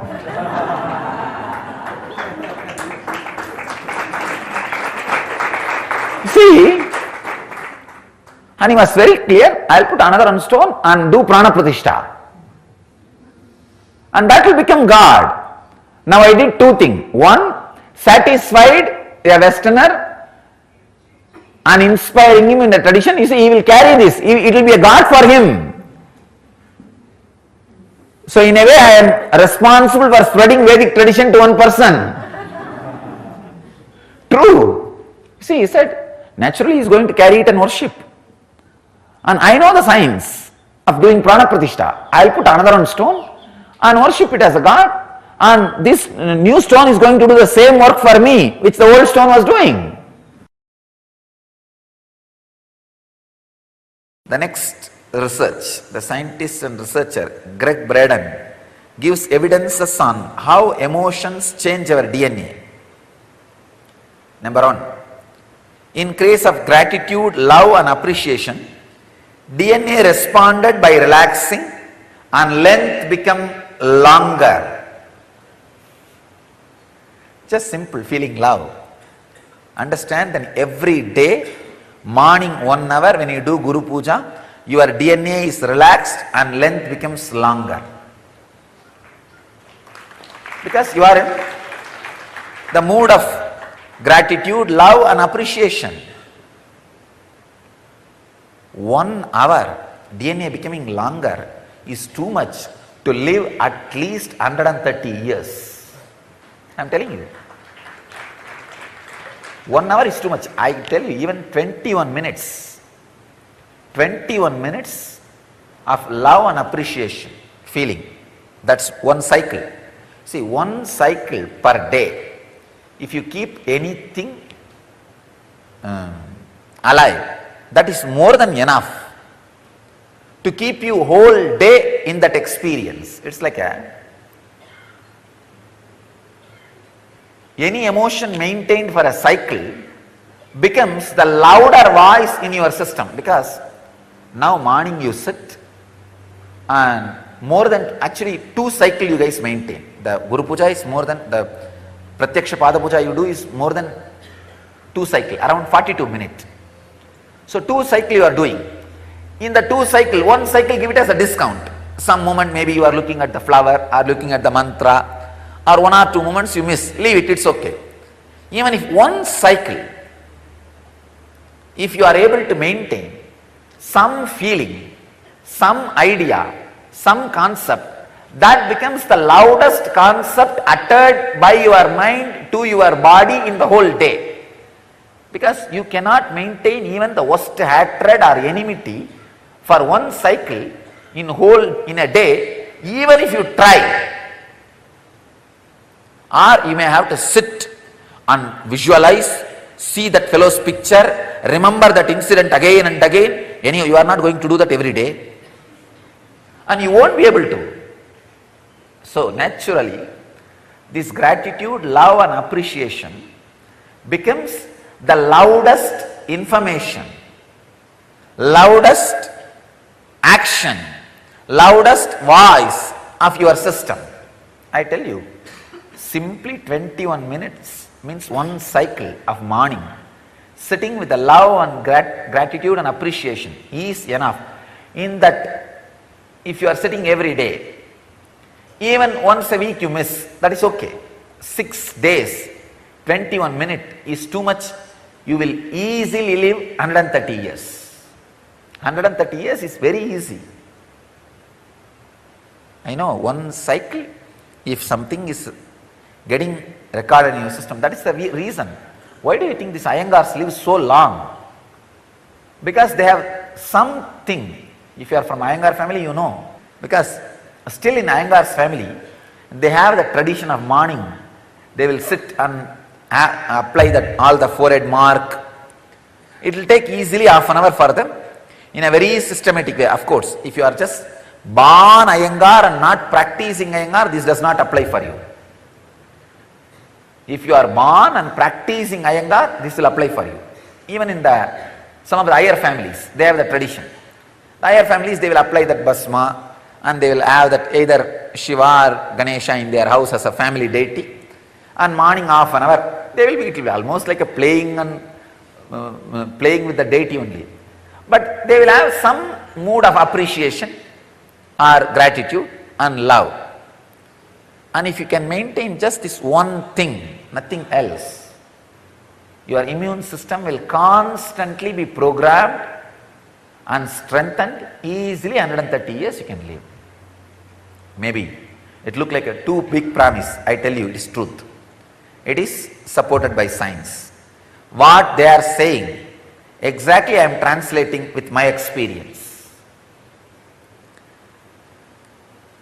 The second research, in case of anger, fear, frustration and stress, DNA is tightened up, DNA becomes shorter and DNA's codes are switched off. Means almost the partial death starts happening in you. The partial death becomes experience in you. So understand, the anger, fear and frustration and stress, even if it happens with the logic and reason, it harms you more than your enemy. As I told you yesterday, develop this habit of abhayam sarvabhutebhyo, nothing to lose. Nothing to lose. You will be a powerful person and warrior, both. Abhayam sarvabhutebhyo. I tell you, like how Krishna was sitting in Arjuna's chariot, Dhananjaya's chariot, and driving the chariot with a deep feeling of abhayam sarvabhutebhyo and waging the whole war. Same way, I sit in Dhananjaya's chariot and with the deep feeling of abhayam sarvabhutebhyo and see that the whole war is waged and we will win the game, and we are winning the game. Understand? Be established in abhayam sarvabhutebhyo without touching any weapon, without doing anything, just sitting as a charioteer for Dhananjaya. And he does all the job.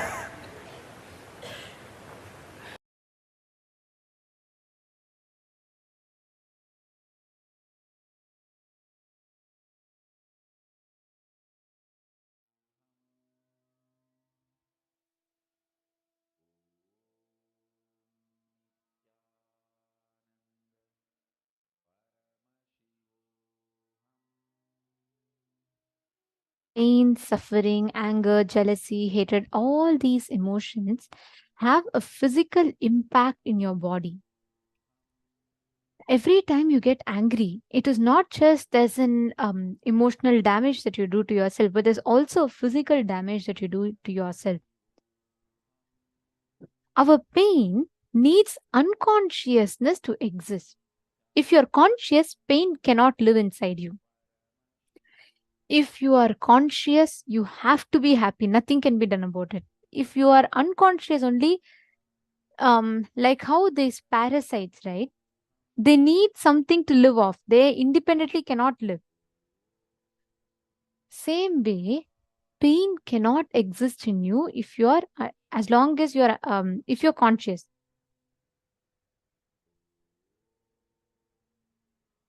And understand, each and every one of you that are sitting here,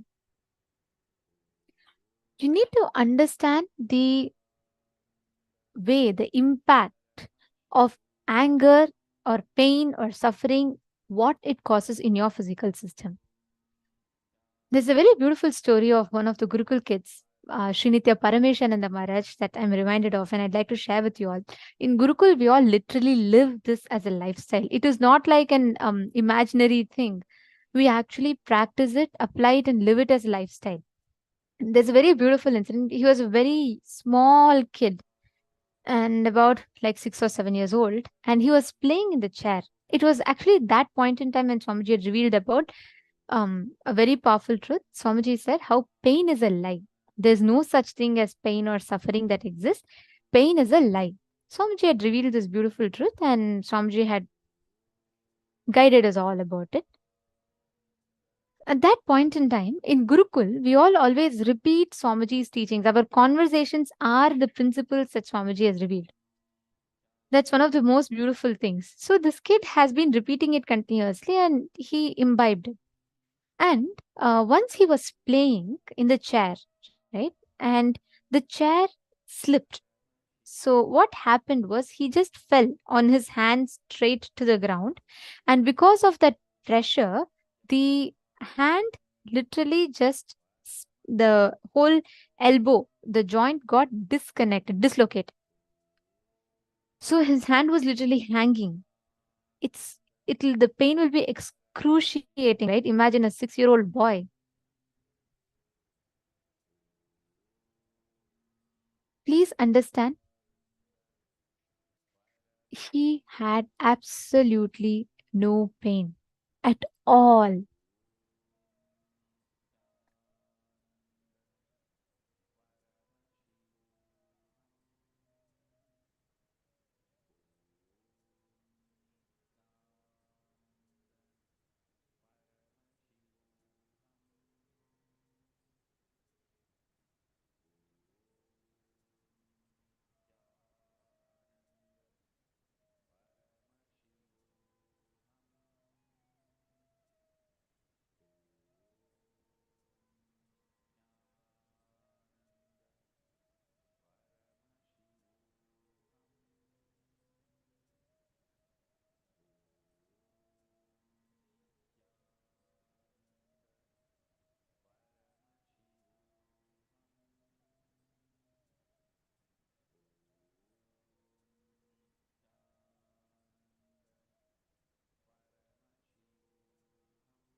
Yes, sorry for that.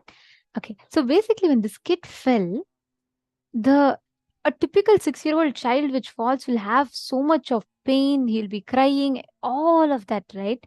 Do you know what he did? He just got up from the chair and he picked up his hand, and I mean, like, he was supporting his hand, and he walked to his mom and he said, "Mom, I feel my hand is disconnected." His mom was shaken. She was like literally shocked to see. And this kid has 0 tears. And she's trying to see, like, there should be some pain, something. He had absolutely nothing.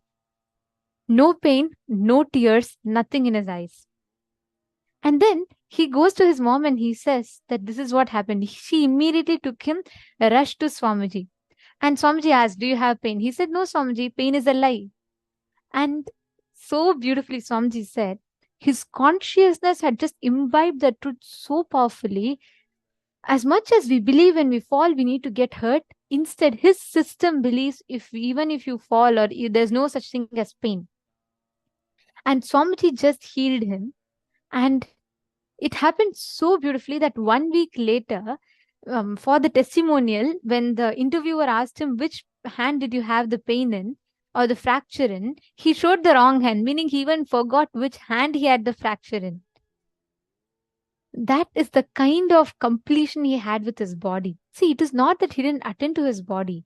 He knew something was wrong with his body, but there was no suffering associated with it.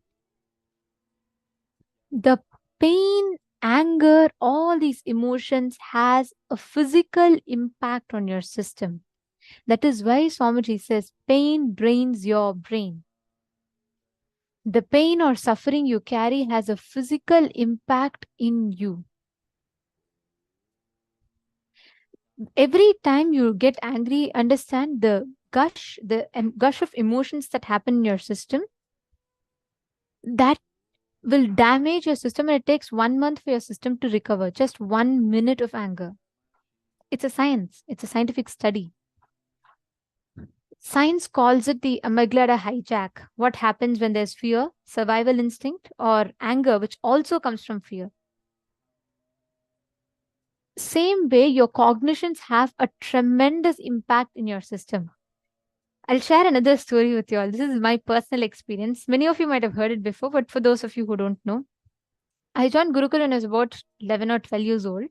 And before joining Gurukul, I used to bunk schools left, right, and center. Whenever I felt like I don't want to go, I'll just create some other problem. I'll just say, I have a stomach pain, I have this pain, that pain. And actually, I used to manifest it. I used to literally manifest some or the other simple sickness. Suddenly it'll be, I'll just throw up because of some food or something like that. I used to keep getting.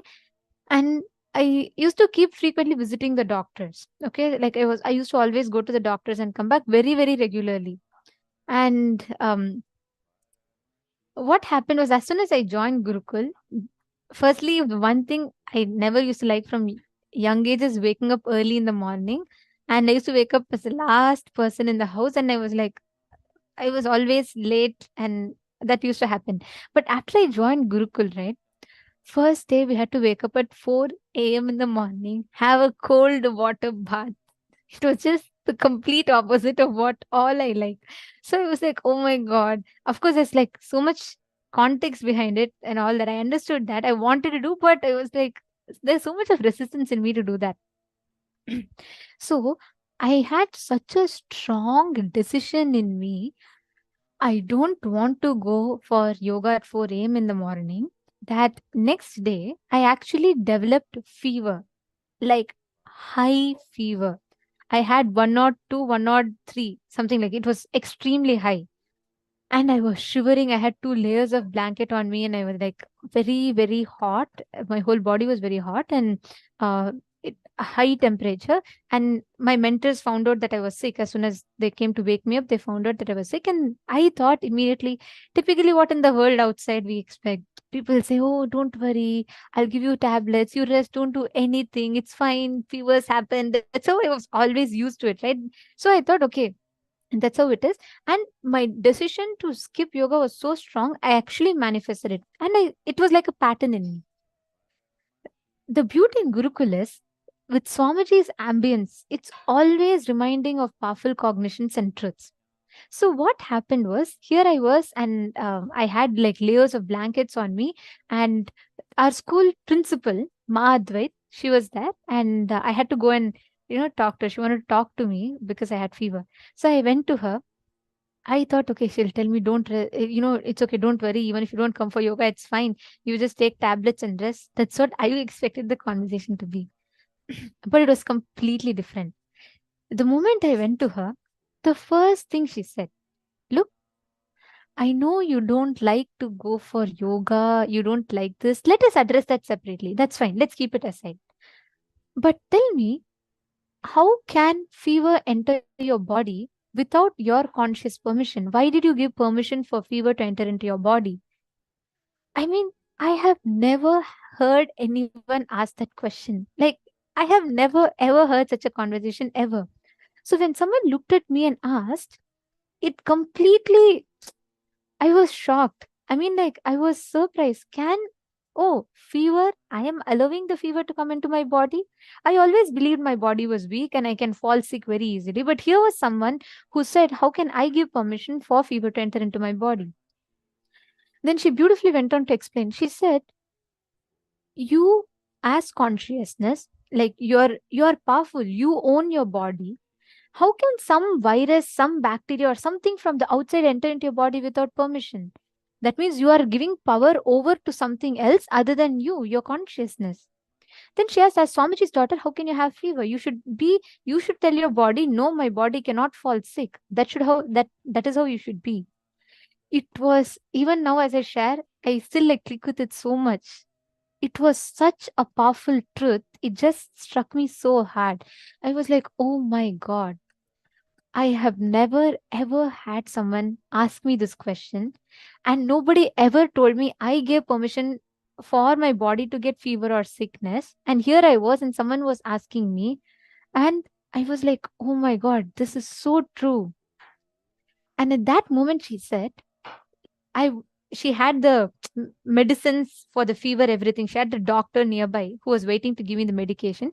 She said, see, I will give you the medication, whatever. But I just want you to know there is a possibility for you to understand, for you to, consciously send your fever out of your body. You are powerful enough to do it. And she beautifully reminded, and she said, I know you have a problem with yoga, let's address it. But because of that, why should you let your body suffer? Why are you consciously creating that in you? The moment she said this, I tell you all, I had 102 or 103 fever, okay? The next 1 minute, she said, I'm starting a stopwatch. In 1 minute, if your fever doesn't go down, then I'll give you the medicine. Okay, then we'll decide for the medicine. But I just want to give you some time to think about it. She gave me 1 minute. She started a stopwatch.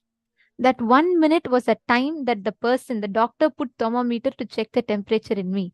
But I knew the moment she asked me, the moment she reminded me this truth, and when I clicked with it, from 103, my temperature dropped back to 97. And after that, for the next almost 9 years, never ever once I had to step into a hospital.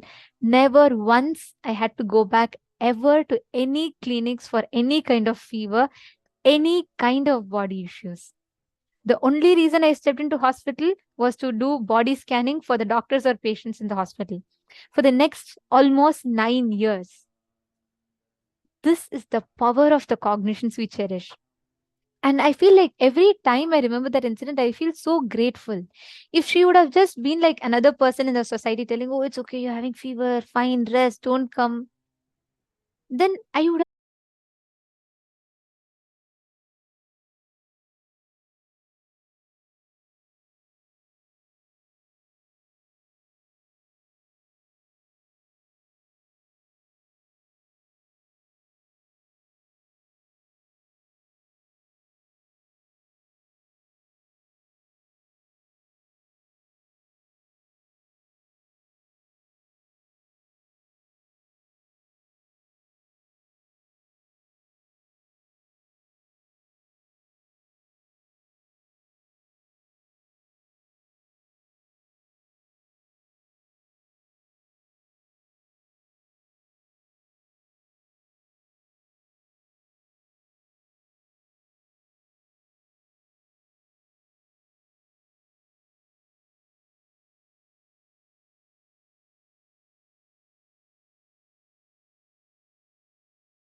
by intense, ferocious unclutching, tyaga. If you decide to remove the interferences and inferences, comes on your Atma Tattva, that tyaga manifests as superpower in your being. Atma Tattva in you, conscious principle in you, Chit Shakti in you, conscioushood in you, consciousness in you, conscious element in you. All these words denote the same. Conscious element in you is not only beyond these five principles called earth element, earth element, water element, fire element, air element, space element. This Atma Tattva, conscious principle, empowers, gives life to all these five. Listen carefully. If you use unclutching, completion and tyaga to stop all the interferences and inferences of earth, water, fire, air, space elements on your Atma Tattva, on your conscious principle, you will manifest powers immediately. Listen. Pratyagatma Chaitanya Jakratam, individual conscious principle awakening, is not exclusive right for anyone.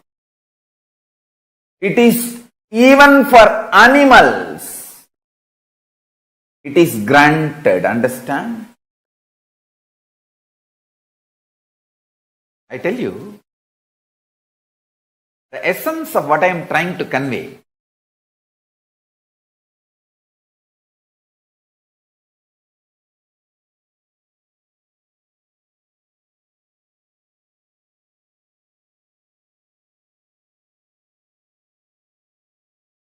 If you try to keep the powerful cognition, your Atma Tattva, while you are eating, while you are sleeping, your body will not react like a normal human body. There will not be any body odor. There will not be any. The hangover of sleep, the effect of sleep on you.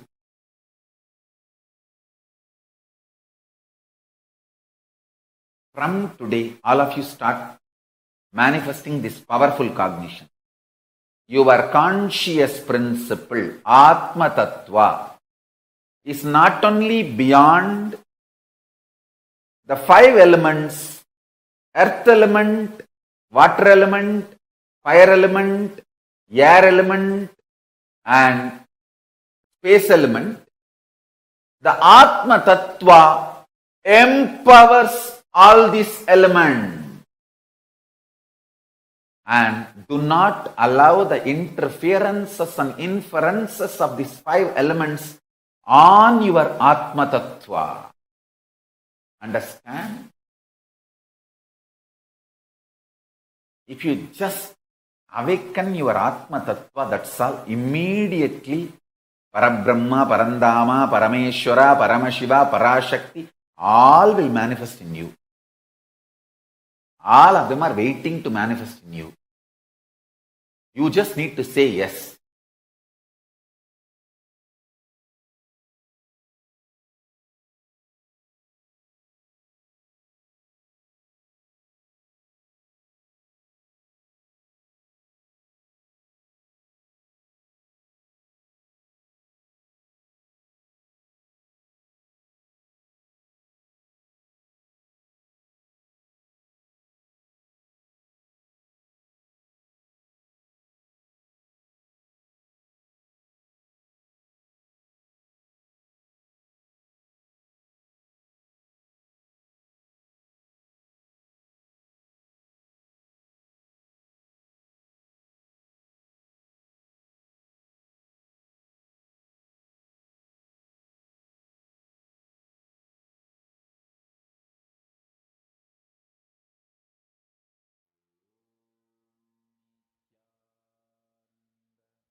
Paramashivanandam is that pure space of Paramashiva inside each of us, which is not disturbed by anything external, any other emotions, ups or downs happening inside of us. And that is what Paramashivanandam represents. So, every one of you that are actually sitting here, when today all of us are going to be receiving the initiation, we are going to be receiving the initiation of experiencing this exact same space inside of us, the space of Paramashivanandam, where no other physical, emotional, psychological ups or downs will affect your inner space. Are all of you understanding? Now, without further delay, we are going to be entering into the last and the most important segment before darshan. We are going to be understanding about the next initiation that we are going to be receiving today, which is liberation from all the obsessive compulsive patterns that we carry. What are these obsessive compulsive patterns? And how can we liberate ourselves from these patterns is what we are going to be learning right now. So let's all get ready to listen to that truth. And I request all the participants, please take a few minutes, reach out to your friends, family members, your loved ones. Please inform them. Darshan is just about to start today. All the pain, suffering, anything that we are stuck with, Swamiji himself is going to be manifesting as Ashwarudha Murthy and Guru Murthy and liberating us from that. So please take a few minutes and do let them know, and let us all prepare for the darshan for this session.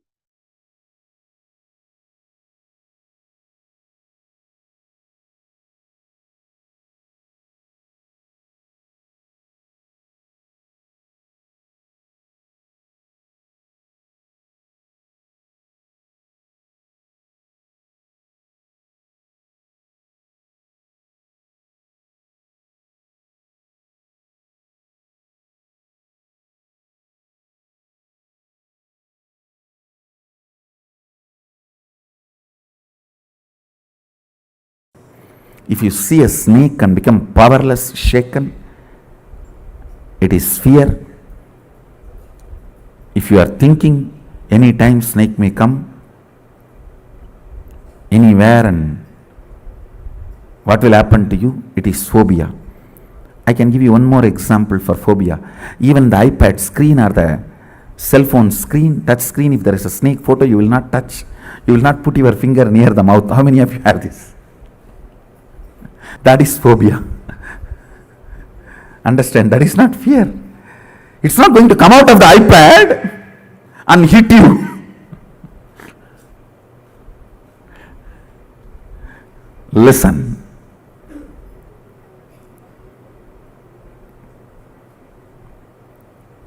Fear is different, phobia is different. Fear disturbs your integrity, but not completion. Completion is disturbed only by phobias. Look in and analyze, you will understand what I am saying. I'll expand on fears more. Listen. For example, fear of death. You always feel, I can handle when it comes. When it comes, you may not be able to handle. That will only disturb your integrity. Means where you respond, where you react. But inner space, you always come to terms with all the possible actual fears. It is law of your inner space. Whatever understanding your inner space has, if you are able to make it, live it in reality, that is called integrity. Listen. In the inner space, you may feel, I know, I can face it when it comes. And when it comes, if you are able to face it, it is integrity. If you have confidence only inside and you are not able to face it, when it actually comes, it is only completion, not integrity. Listen, I am analyzing deeper and deeper and taking you to the deeper and deeper level of completion. And I want everyone to watch this session, today's session, before coming to Inner Awakening or Suddhadvaitam, as an introduction to completion and integrity. Listen. Anything which disturbs your completion is compulsive thought current. Anything which disturbs your integrity is compulsive behavior pattern. Compulsive thought currents need to be completed first. How to? All of you know. There is a clear completion method, completion technique and technology available. Pick it up and practice. Take this as this week homework. All the compulsive thought currents you have, bring completion to it. And all the compulsive behavior patterns you have, bring completion to it. That is integrity.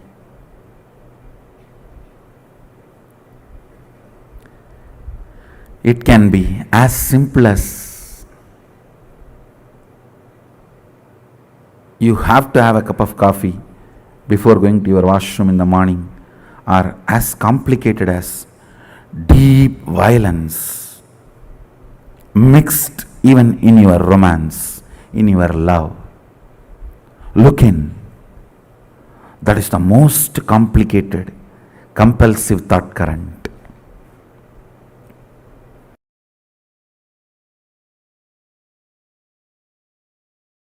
Paramashiva's message directly from KAILASA.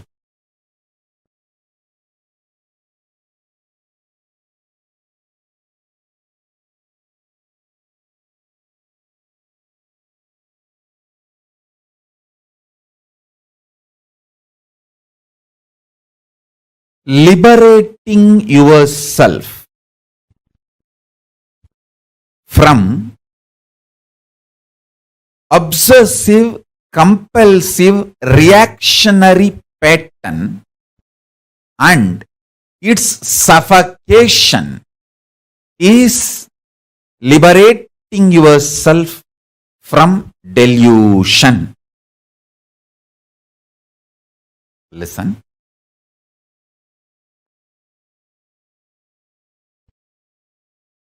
The greatest suffering is identifying yourself with your obsessive, compulsive reaction and suffocation it brings in your life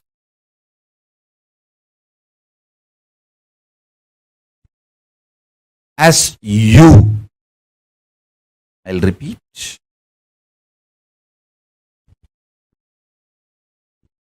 Obsessive, compulsive, reactionary pattern.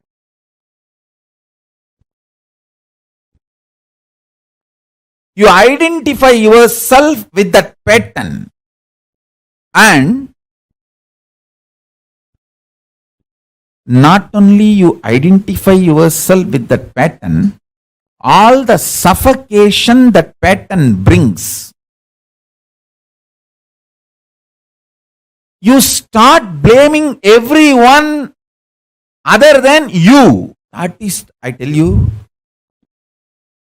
this is the worst delusion in the life. Even if you drink a cup of coffee, because of the obsessive, compulsive, reactionary pattern, it is drinking poison.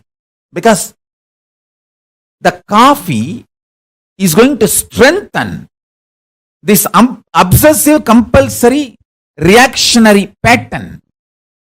Obsessive, compulsive, reactionary pattern. If you just understand this one message from Paramashiva, you will pull yourself out of all delusions. All delusion.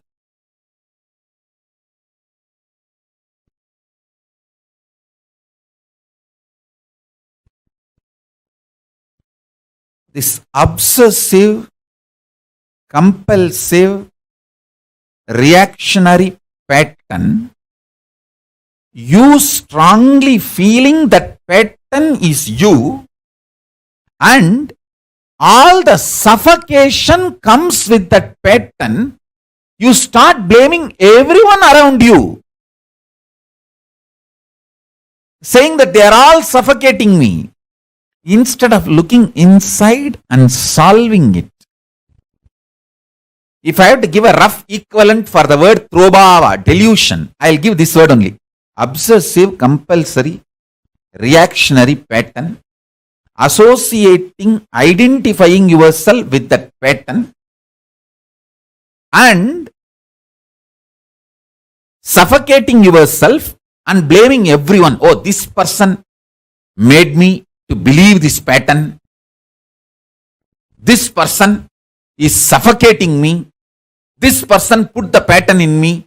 This person is torturing me. You blame everyone around the world other than taking the responsibility and completing and getting out of it. And I have also seen people waste their time, money, treasure, the life, talent, everything in stupid sicknesses. Actually, there won't be sickness. It is just obsessive, compulsive, reactionary pattern becomes so deep in their system, even they started lying to themselves. They lie to themselves so strongly, they manifest, they create diseases inside. Actually, there is no disease outside. But if you tell them, they won't listen. Actually, they don't have any disease. But if you tell them, they won't listen.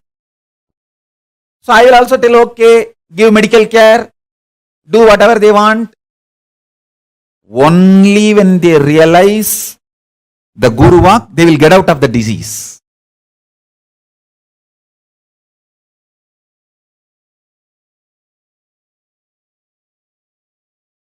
I tell you, I have made thousands of people achieve liberation, enlightenment itself, just by breaking this one pattern, just by breaking this one pattern. obsessive, compulsive, reactionary pattern.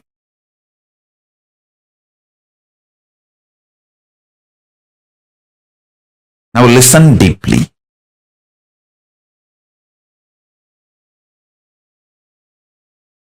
I'll give you elaborate examples.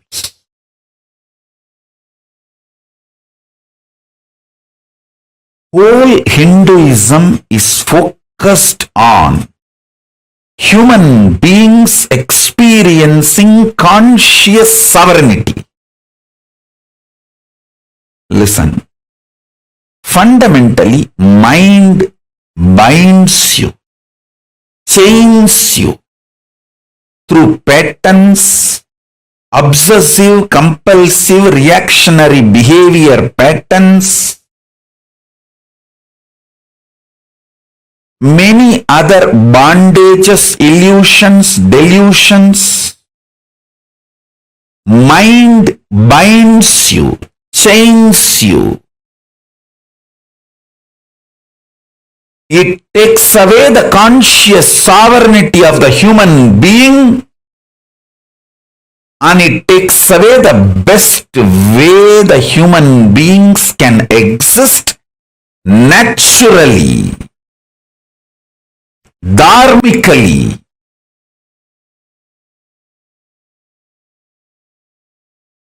A simple human existence. And the best things that simple human conscious existence can manifest, everything is hijacked, taken away, chained, bound by mind. And when you start manifesting ferociousness and break the patterns, manifest powers, your mind is transformed into supermind. Understand? If needed, everything else can be given away just for conscious sovereignty. Conscious sovereignty is worthy of everything. Let me explain conscious sovereignty. Conscious sovereignty means I know I am consciousness. I manifested this body, this life, and I am going to be working on exhausting any bondage, chains put on me in the form of obsessive, compulsive behavior patterns, reactionary patterns, any other bondage put on me, I will exhaust those karmas and break from those bondages. I will be ferocious and break those patterns and liberate myself, manifest powers, and reclaim my conscious sovereignty. This is my life. How many ever births I take, I know this is my life.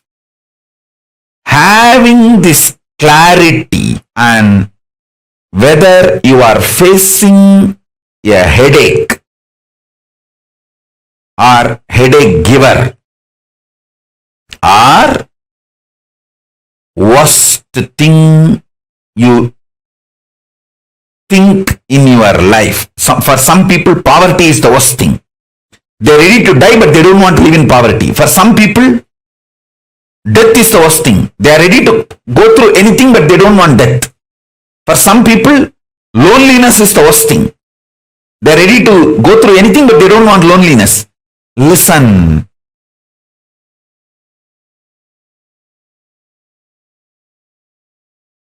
Nothing is worst in your life other than losing conscious sovereignty.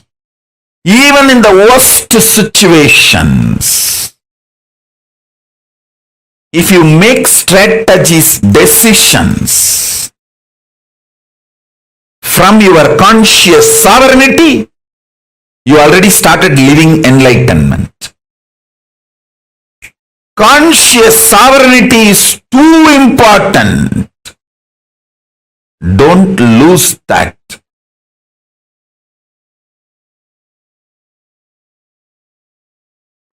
Invoke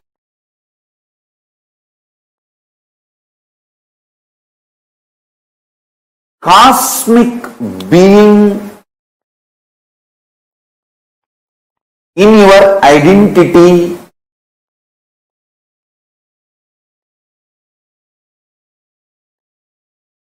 You can invoke Ganesha or Subramanya, Shiva, Devi, Vishnu, Surya, any one of the cosmic being, Guru. Listen, invoke cosmic being in your identity. You will manifest such extraordinary energy and higher life. Understand? Fundamentally, Hinduism is science of invoking cosmic beings in you. That is why before even you start developing the primal OCD, obsessive compulsive disorder, understand? The primal OCD, obsessive compulsive disorder, you start developing before the age of 7. What I call as root pattern. Being driven by fear and greed. Please understand. Listen carefully. All human beings, other than who are initiated before the age of 7 and started manifesting their Ishta Devata, other than those few, blessed, fortunate, who are initiated and started manifesting their Ishta Devata before the age of 7, everyone else is suffering with OCD. People who brainwash you, methodology they use to brainwash you, and how you start getting brainwashed in the initial level, and how it evolves as obsessive compulsive disorder. After some time, even if you know you have enough money to buy anything which money can buy, even after acquiring so much money, you don't stop working for money, because by now it has become obsessive compulsive disorder. I tell you, the corona has taught a big lesson for the humanity. Money is not security for life or future.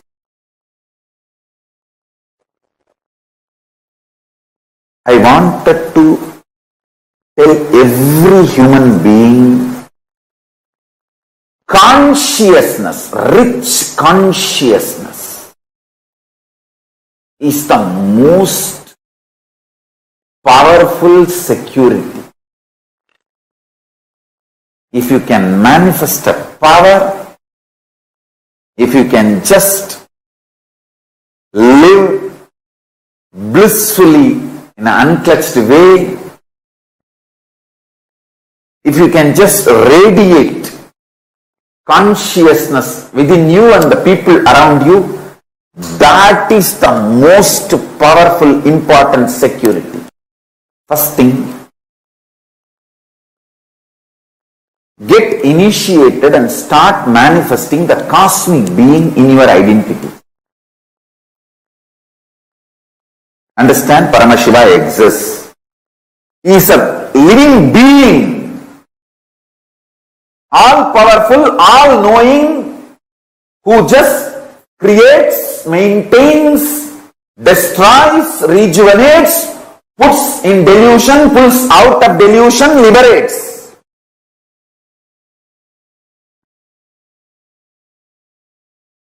Who plays with these tattvas and principles is a living being, alive, who can respond to you now. Invoke him in your identity. What do you feel as you? The core of you.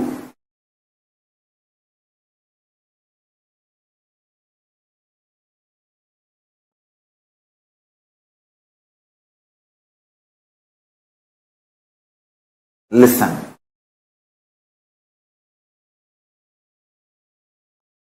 When you invoke him, invoking him in you needs only two things: initiation and your conscious will persistence, requesting him, asking him to manifest in you.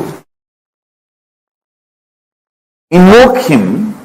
See, when you invoke him, the fear-based, obsessive, compulsive disorders become irrelevant. Listen carefully. I am not saying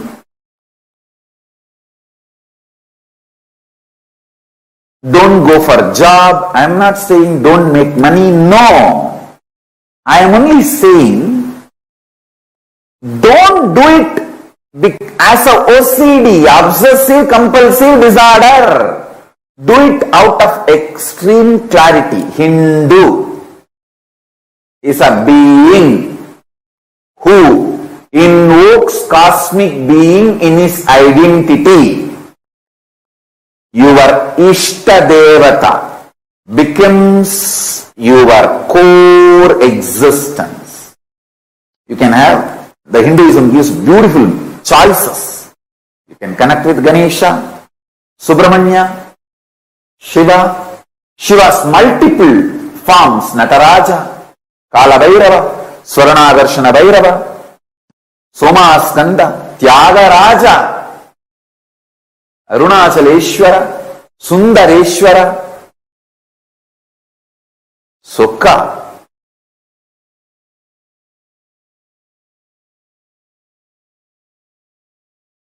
Different forms of Paramashiva, Dakshinamurti,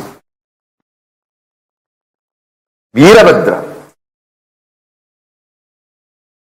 Different forms you can connect. Parashakti, Vishnu, Krishna, Rama, Hanuman, Surya. You can choose your Ishta Devata in Hindu tradition. Understand? Invoke the Ishta Devata in your identity. Morning when you wake up, your waking up should not be obsessive compulsive disorder, OCD. No.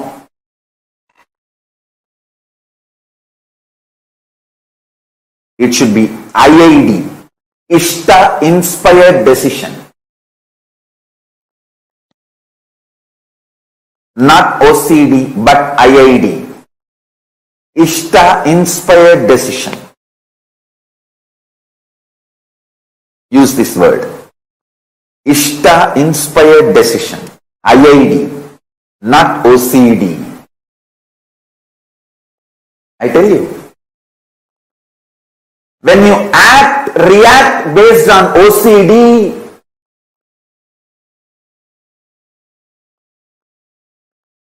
you feel stuck, suffocated. You don't know how to do, what to do, and finally end up in literally depression, frustration, living dead or suicide itself. All the problems of the human life, all the sufferings and pains humanity is going through, the source is OCD you started developing from your root pattern.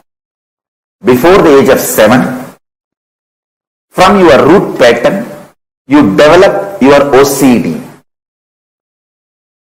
That is why in Hindu tradition, as early as possible, the child should be initiated and it should start manifesting Ishtadevata. Ishtadevata inspired, Ishtadevata mantra, Ishtadevata manifesting in its being. See, for example, morning, the moment I became aware of this world, the first thing is Paramashiva manifesting. There is no OCD for me to jump out of bed. No fear or greed or OCD to jump out of bed. Paramashiva is manifesting. Come on. Now Paramashiva will do his work. Understand, waking up due to OCD manifests all types of complications and problems. Anyone who can wake up early morning due to IID, Ishtadevata inspired decision, no OCD, IID, Ishtadevata inspired decision, just 11 days, I guarantee all your blood pressure, diabetes, everything will become normal. Ganapati is real. He's a living cosmic being. When you invoke him, he actually comes with that big elephant face, pot belly, Brahmanda in his belly, and asks, "Oh my son, what do you want? Oh my dear, what do you want? Why you invoked me?"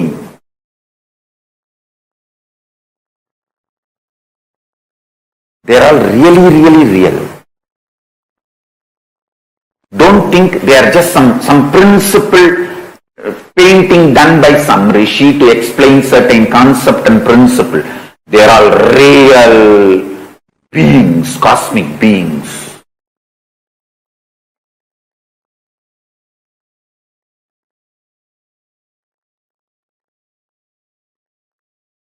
One advantage my disciples have, see, all my disciples who feel, hey, Swamiji will not lie to me and he will only tell the truth to me.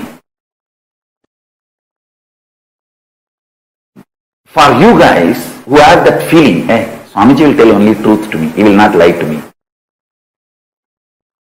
The biggest advantage you have is your being immediately connects with that consciousness, with that beings. Your identity opens with them because your identity is convinced that Swamiji told Ganesha is real, he is real. Swamiji told Kalabhairava is real, he is real. Swamiji told Paramashiva is real, he is real. That is the way actually initiation happens.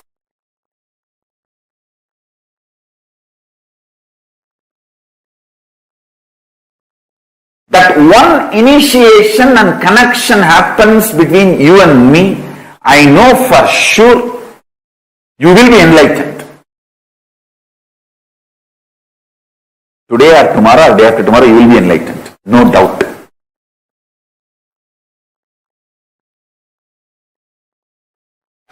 All your lifestyle can be moved away from OCD to IID. I tell you,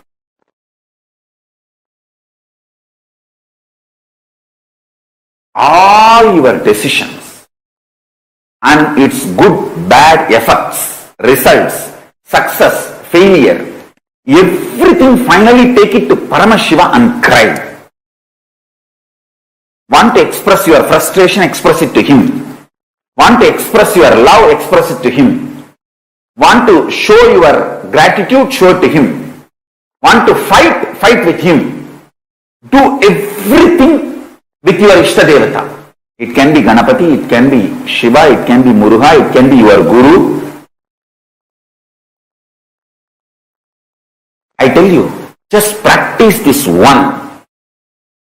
In few weeks, your life will start moving from obsessive compulsive disorder based to Ishtadevata inspired decision based, IID.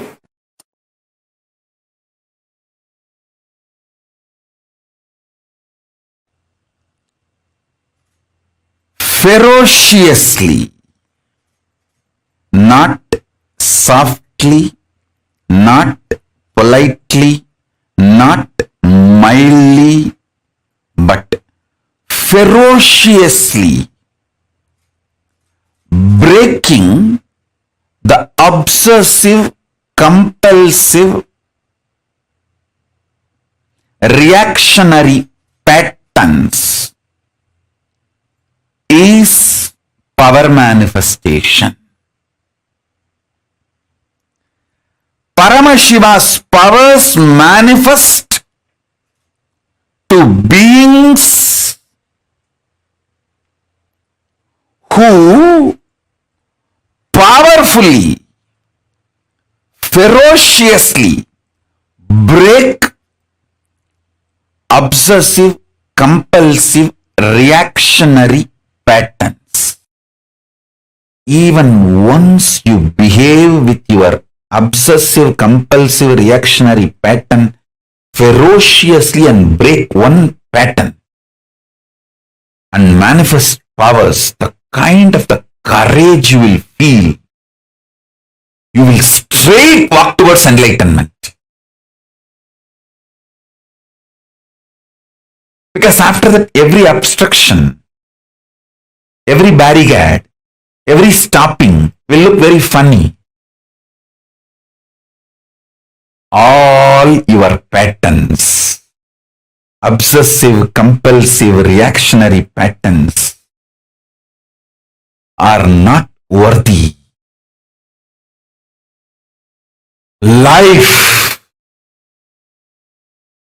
Paramashiva's powers are only worthy to manifest, celebrate, enjoy. Listen carefully. Listen intensely.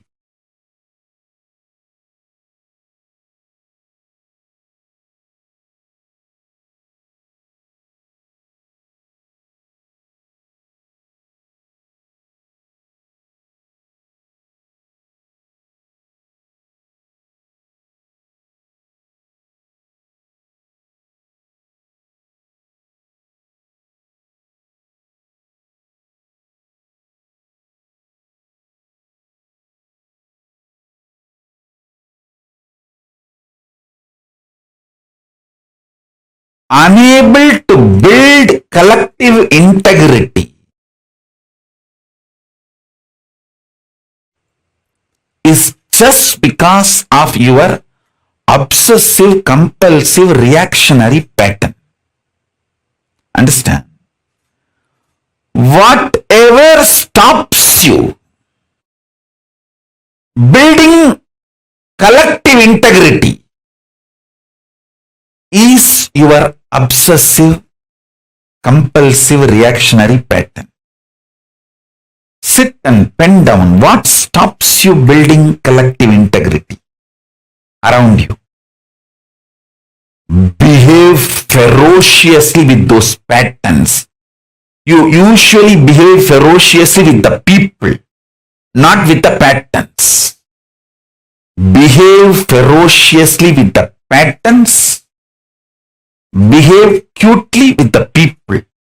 You do opposite. You behave ferociously with people and behave very cutely with your patterns. Every time you behave ferociously with your patterns and break, you manifest at least one power of Paramashiva. Listen. To behave ferociously with your pattern, you don't need anything other than feeling connection or trust on me, because the trust you have on me will naturally manifest as the courage to execute my words.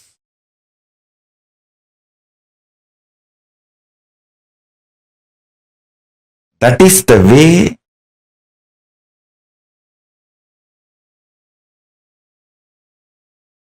I manifested Paramashiva. See, my extreme love for my gurus,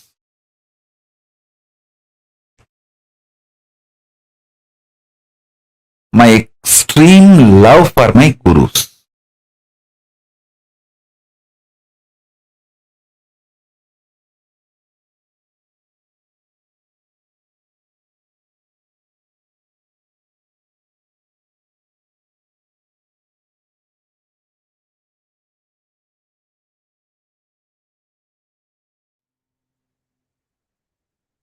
What are these obsessive, compulsive, reactionary patterns inside of us?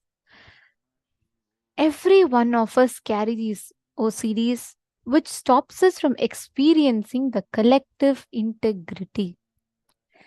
Swamiji said, right, even the biggest of obsessive compulsive reactionary patterns can be broken with just simple feeling connection. See, these obsessive compulsive patterns are something that we have, which at some point beyond our control, we just go ahead and we keep repeating that same thing again and again, more like an addiction. And Swamiji so beautifully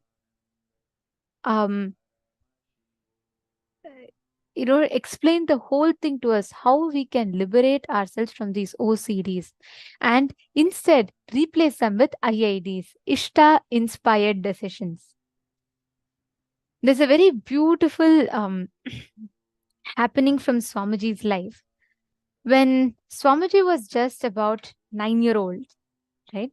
Swamiji was walking around and, like, as all of you might have heard tons of times, from a very young age, Swamiji was like very clear. The way Swamiji was not like any other normal child would do. He didn't spend time playing with toy cars and all of that. Swamiji would always spend time with sadhus, walking around the Arunachala hill and in the temple.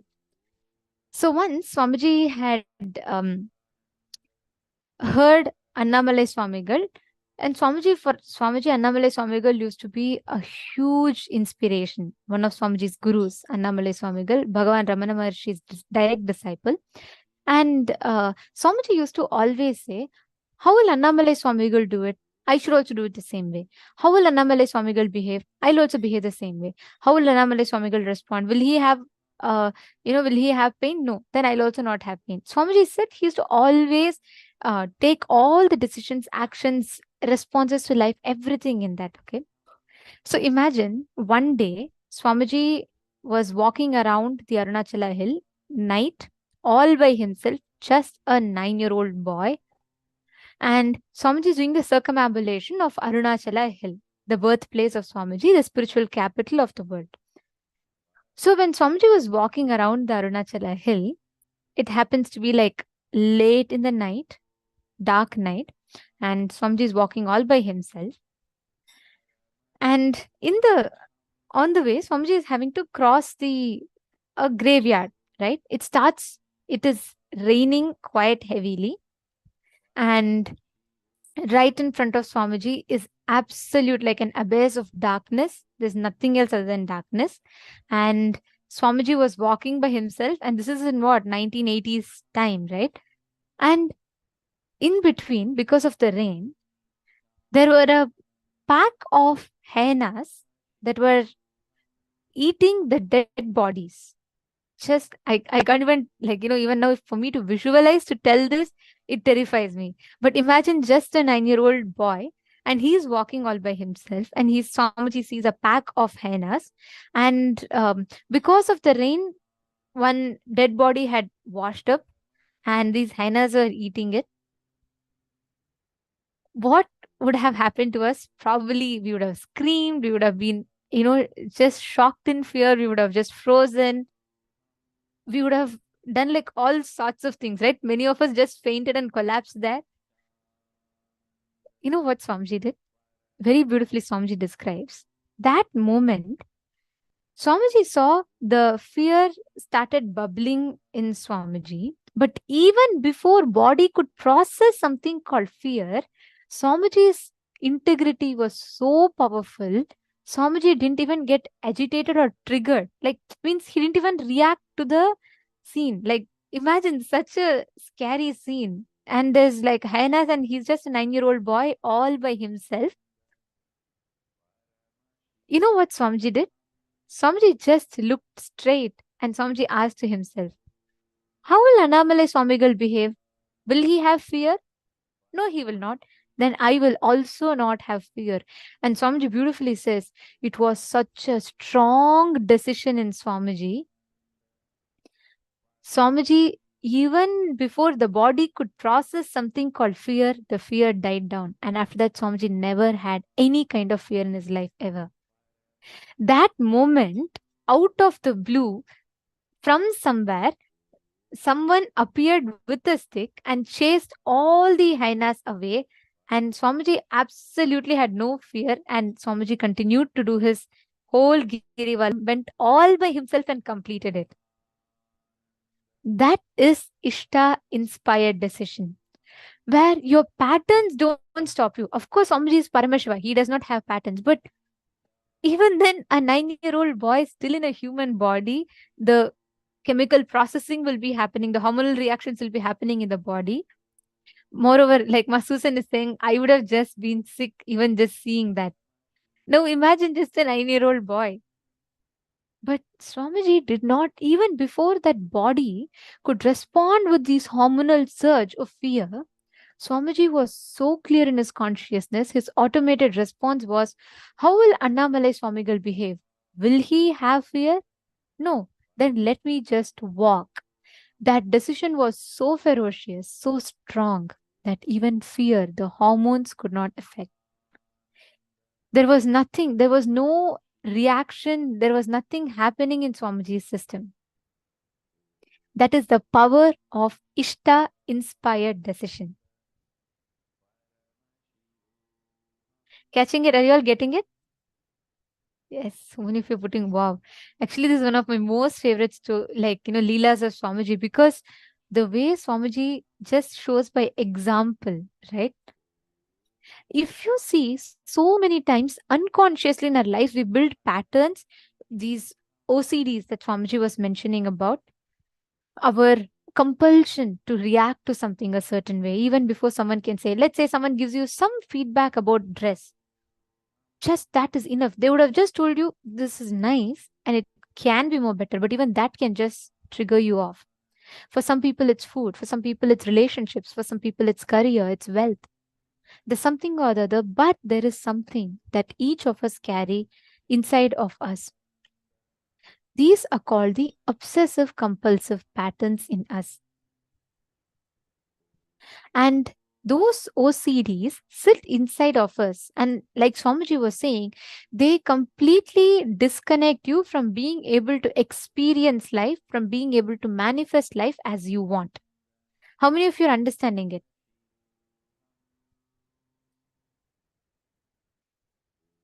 Great. Can I request every one of you to post in the chat? What do you understand as obsessive compulsive patterns? And what is Ishta-inspired decision? Come on. I request every one of you to type and post in the chat. Okay, Ma Prithvi Prasad is posting, Ma Elizabeth, Ma Susan. I request every one of you to type. What do you understand as OCDs, the obsessive compulsive reactionary patterns? And what do you understand as IID, Ishta-inspired decision?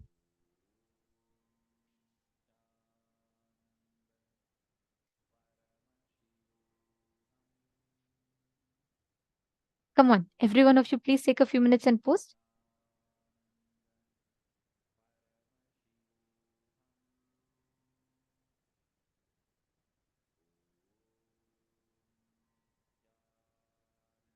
Amit Popatkaraya, sorry, I'm just seeing your question. How to unlearn, you have asked about these cognitions. When you constantly replace your powerless cognitions with Ishta inspired decisions, automatically the unlearning of the conditionings will happen and your body will replace them with the right powerful cognitions. Okay, Courtney Miller has posted OCD is wrong reactions. Okay. And I also see Dana Caesar has posted doing the same thing over and over again and again is OCD. See, OCD is not just repeating it again and again. That is also OCD, but the most important factor there is it becomes an compulsion in you. It becomes an obsession and compulsion in you to react a certain way, which means beyond a certain point, it just becomes your automated response to react a certain way. It's not just you repeating. Many times we consciously create a certain patterns, certain practices. But OCDs is unconsciously, even without your conscious voluntary involvement, involuntarily these processes runs inside of you. For example, when you pick up the smoking for the first time, and let's say for the first time you had a very bad fight, a bitter fight, and you go and pick up this cigarette to smoke, then you build it as an OCD inside of you that every time you have a fight or that fit of rage engulfs your body, you're automatically reaching out to the smoke and you start smoking. All these are OCDs, obsessive compulsive patterns, which all happen involuntarily without your conscious involvement, and they keep happening. All of these are OCDs. Now, I request all of you to please take a few minutes and look into your life, identify all the points, the different OCDs that you have developed, manifested in your life. Just take a few minutes.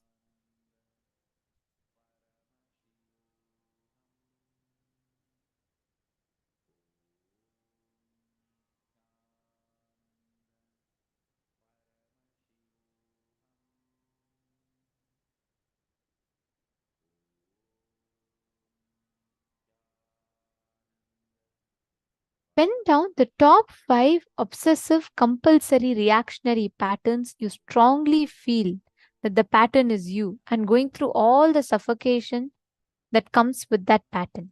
Write down all the obsessive compulsive reactionary patterns that you carry inside of you.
that all the patterns, the situations, all the obsessive, compulsory, reactionary patterns, you strongly feeling that the pattern is you, going through all the suffocation, pen down all of that.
Yes. Have you all finished writing? How many of you finished? And how many patterns were each of you able to identify?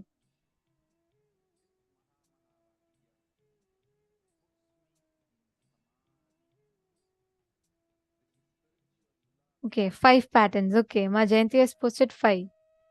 The others? See, the most important component is you replacing them with the right powerful cognitions. It can even be as simple as you have to go have your cup of coffee, otherwise your whole day will go messy, cranky. That's again another OCD that you have created for yourself. You have to go and have your morning newspaper. You have to go and read your morning newspaper. Without that, you cannot run your day.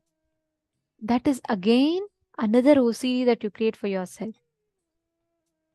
Now, for each of these OCD that you have written down, replace it with an Ishta inspired decision. Means very simple. What is the right powerful cognition you're going to replace it with every single time that you fall into that struggle again and again? Take a few minutes, mark another column. So you all wrote in one column of OCDs. Now write another column of all the Ishta inspired decisions based on which you're going to be taking actions. It can be even something as simple as every morning, instead of having coffee, you're just going to chant Mahavakya and drink Jala Ushada. Start with that. Very simple. Ishta inspired decisions. Just using the power of Guru Vak, the power of what Swamiji told. Just following, it is my Guru Vak to have this. Let me just go do it. If you just stick to that, many of the OCDs will simply break. You will not even need to, that's what Swamiji said, right? One of the most powerful ways to break free from OCDs is just to liberate yourself with feeling connection. That's all you need to do. Take another, I'll give you all 5 minutes because many of you requested time that you had not finished writing. Plus, for all of you to write down the Ishta inspired decision, I'll give you all a few minutes. Okay, exactly 5 minutes from now. Let's make it fast because we still have a lot of important cognitions to learn and prepare for the darshan. So we request every one of you to write it. Make another column, mark and write down all the Ishta inspired decisions that you're going to replace it with. Let us start.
Yes.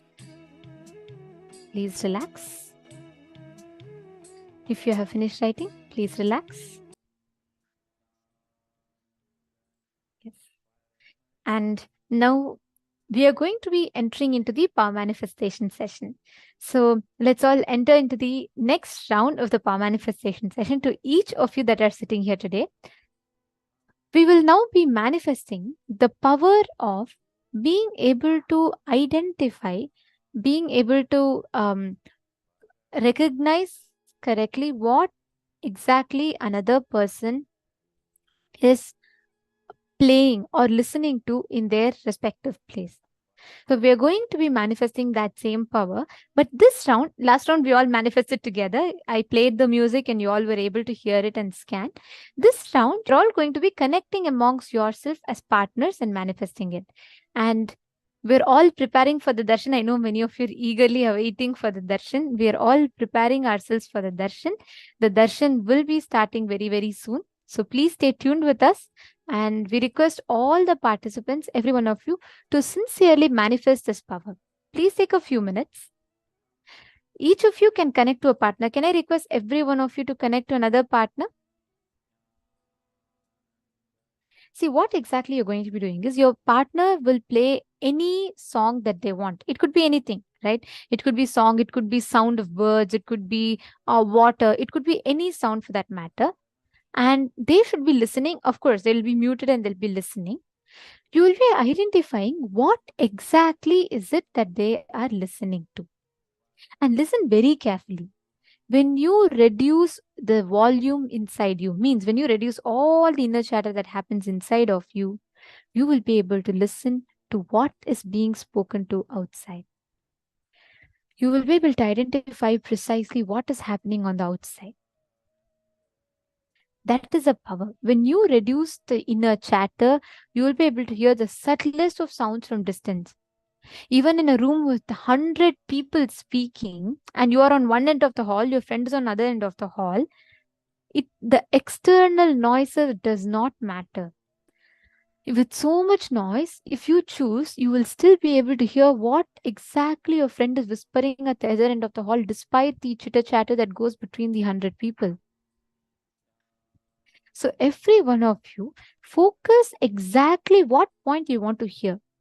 Reduce all the sounds inside you. Bring the manon mauna. You will be able to hear the sounds so clearly outside. I request all of you to connect to a partner. Paramashivoham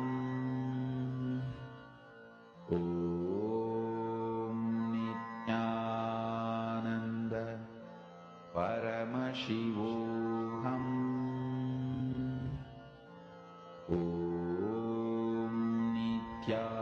Nithyananda Paramashivoham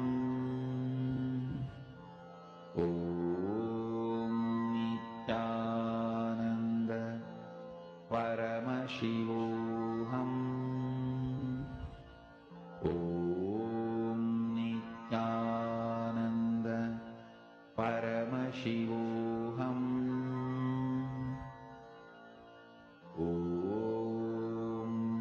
Nithyananda Paramashivoham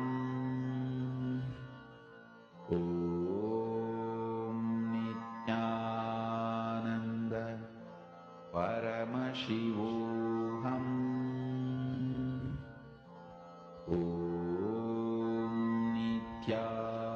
Nithyananda Paramashivoham Nithyananda Paramashivoham Nithyananda Paramashivoham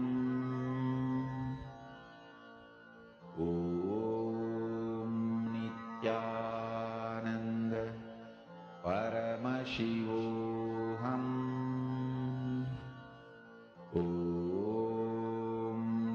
Nithyananda Paramashivoham